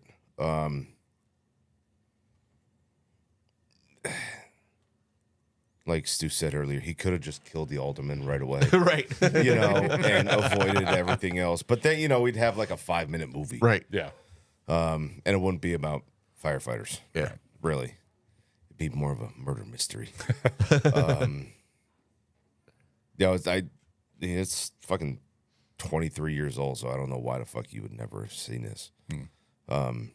Especially for, this newer generation, probably not. Right. You know, go watch it. It's enjoyable, and you can get your panties in it untwisted for it. So yeah, you know, like there's men pursuing women in it. So, don't get too butthurt. That is all. All right. Ron? I'm going to agree with Stu on the same score with Stu. 3.75 for both. I highly fucking original. I see how it is. No, I'm sorry. I actually agree with you on that. The whole ordeal about this movie is that it's entertaining. The story, I love the story about brothers. And any story when it has to with brothers, I'm very big fan of. I thought Kurt Russell did a good job. Danny. Right. Danny Baldwin. Four Brothers? Yeah. Huh? Billy. What about Four Brothers? Do you like that movie? Oh, with Mark Wahlberg? Yeah, that's a good one. Yeah. William Baldwin. Yeah. God damn it, I'm getting all fucking mixed up. There's so many fucking Baldwins. William, Danny. All right. Brother, we're out there. It's a great fucking movie. It's not about brothers, but yeah. But altogether, the movie it's great. I don't care for the love story between Jennifer Jason Leigh, and she's a pretty actress, and best movie she ever won was A Hateful Eight. I love her in The Hateful Eight, Fast Times at Ridgemont High, and everything else. But she was just put in here because she was like a really big hitter from the '80s and the '90s. I even liked Robert De Niro in his role that he did. I'm not a fan of Robert De Niro as a person, but anything 95 and below, I really like a lot of the movies he's done. Right. And I enjoyed his character, especially his little beef with Donald Sutherland's character, Ronald's. Why 95 and below? He hasn't really come up with any good movies after that. I haven't seen any good movies. The other only movie that I thought he was okay was The Irishman, and maybe analyze that or something like that. But I like Heat, Casino, The Godfather Part 2. He was better in a lot of movies in the 90s. Cape Fear, the movies below that, or Killers of the Flower Moon. He was okay in that, but I just like because I love it for the director. But altogether, it's a great movie. The brotherly, and I enjoyed.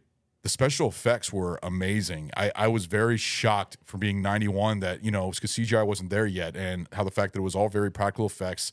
I thought they did a very good job with it. I love the score of this movie from Hans Zimmer. It's very heroic. Is it one of my favorite firefighter movies? No. There's other ones that I enjoyed more than this one, but to me, this is a movie that's got the common tropes. It's got a lot of, things that you already know, predictable things that are going to happen. It's a very studio Hollywood type of movie.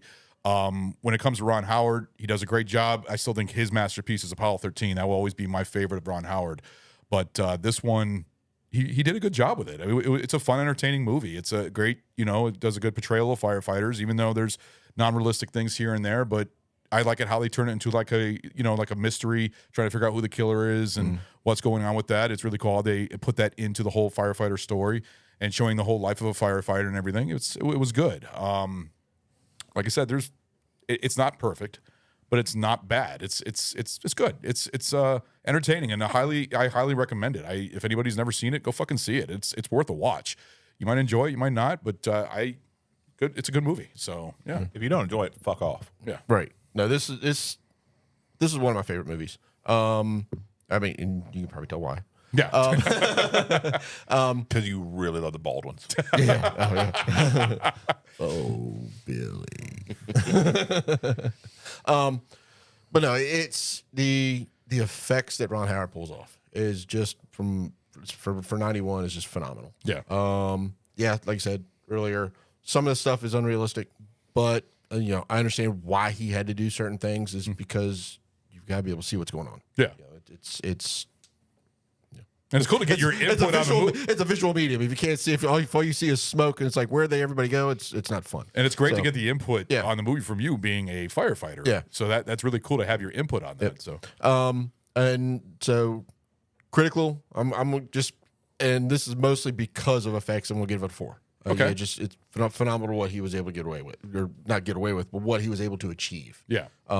Just visually, especially like you said earlier. The way some of the scenes where they're just rolling across, it's beautiful how some of the scenes where the fire's just rolling across the ceiling. And one of the things I was in one of the trivia things I didn't bring up is in 1991, Ron Howard actually went to Capitol Hill into Congress to try to get more money for firefighters and for training. He was representing them because at that time they were trying to get more funding that was right about the time where really things took off in. Why would he go to Capitol Hill, considering the funding is done at state and city and local levels, not on a federal level for the most part? It does trickle down. There is federal training that can be done, and some of that money does flow down from like I said, local around here. There's not a lot of federal funding that we would get, but the strives and training and policies on training, things like that, is done at the federal level.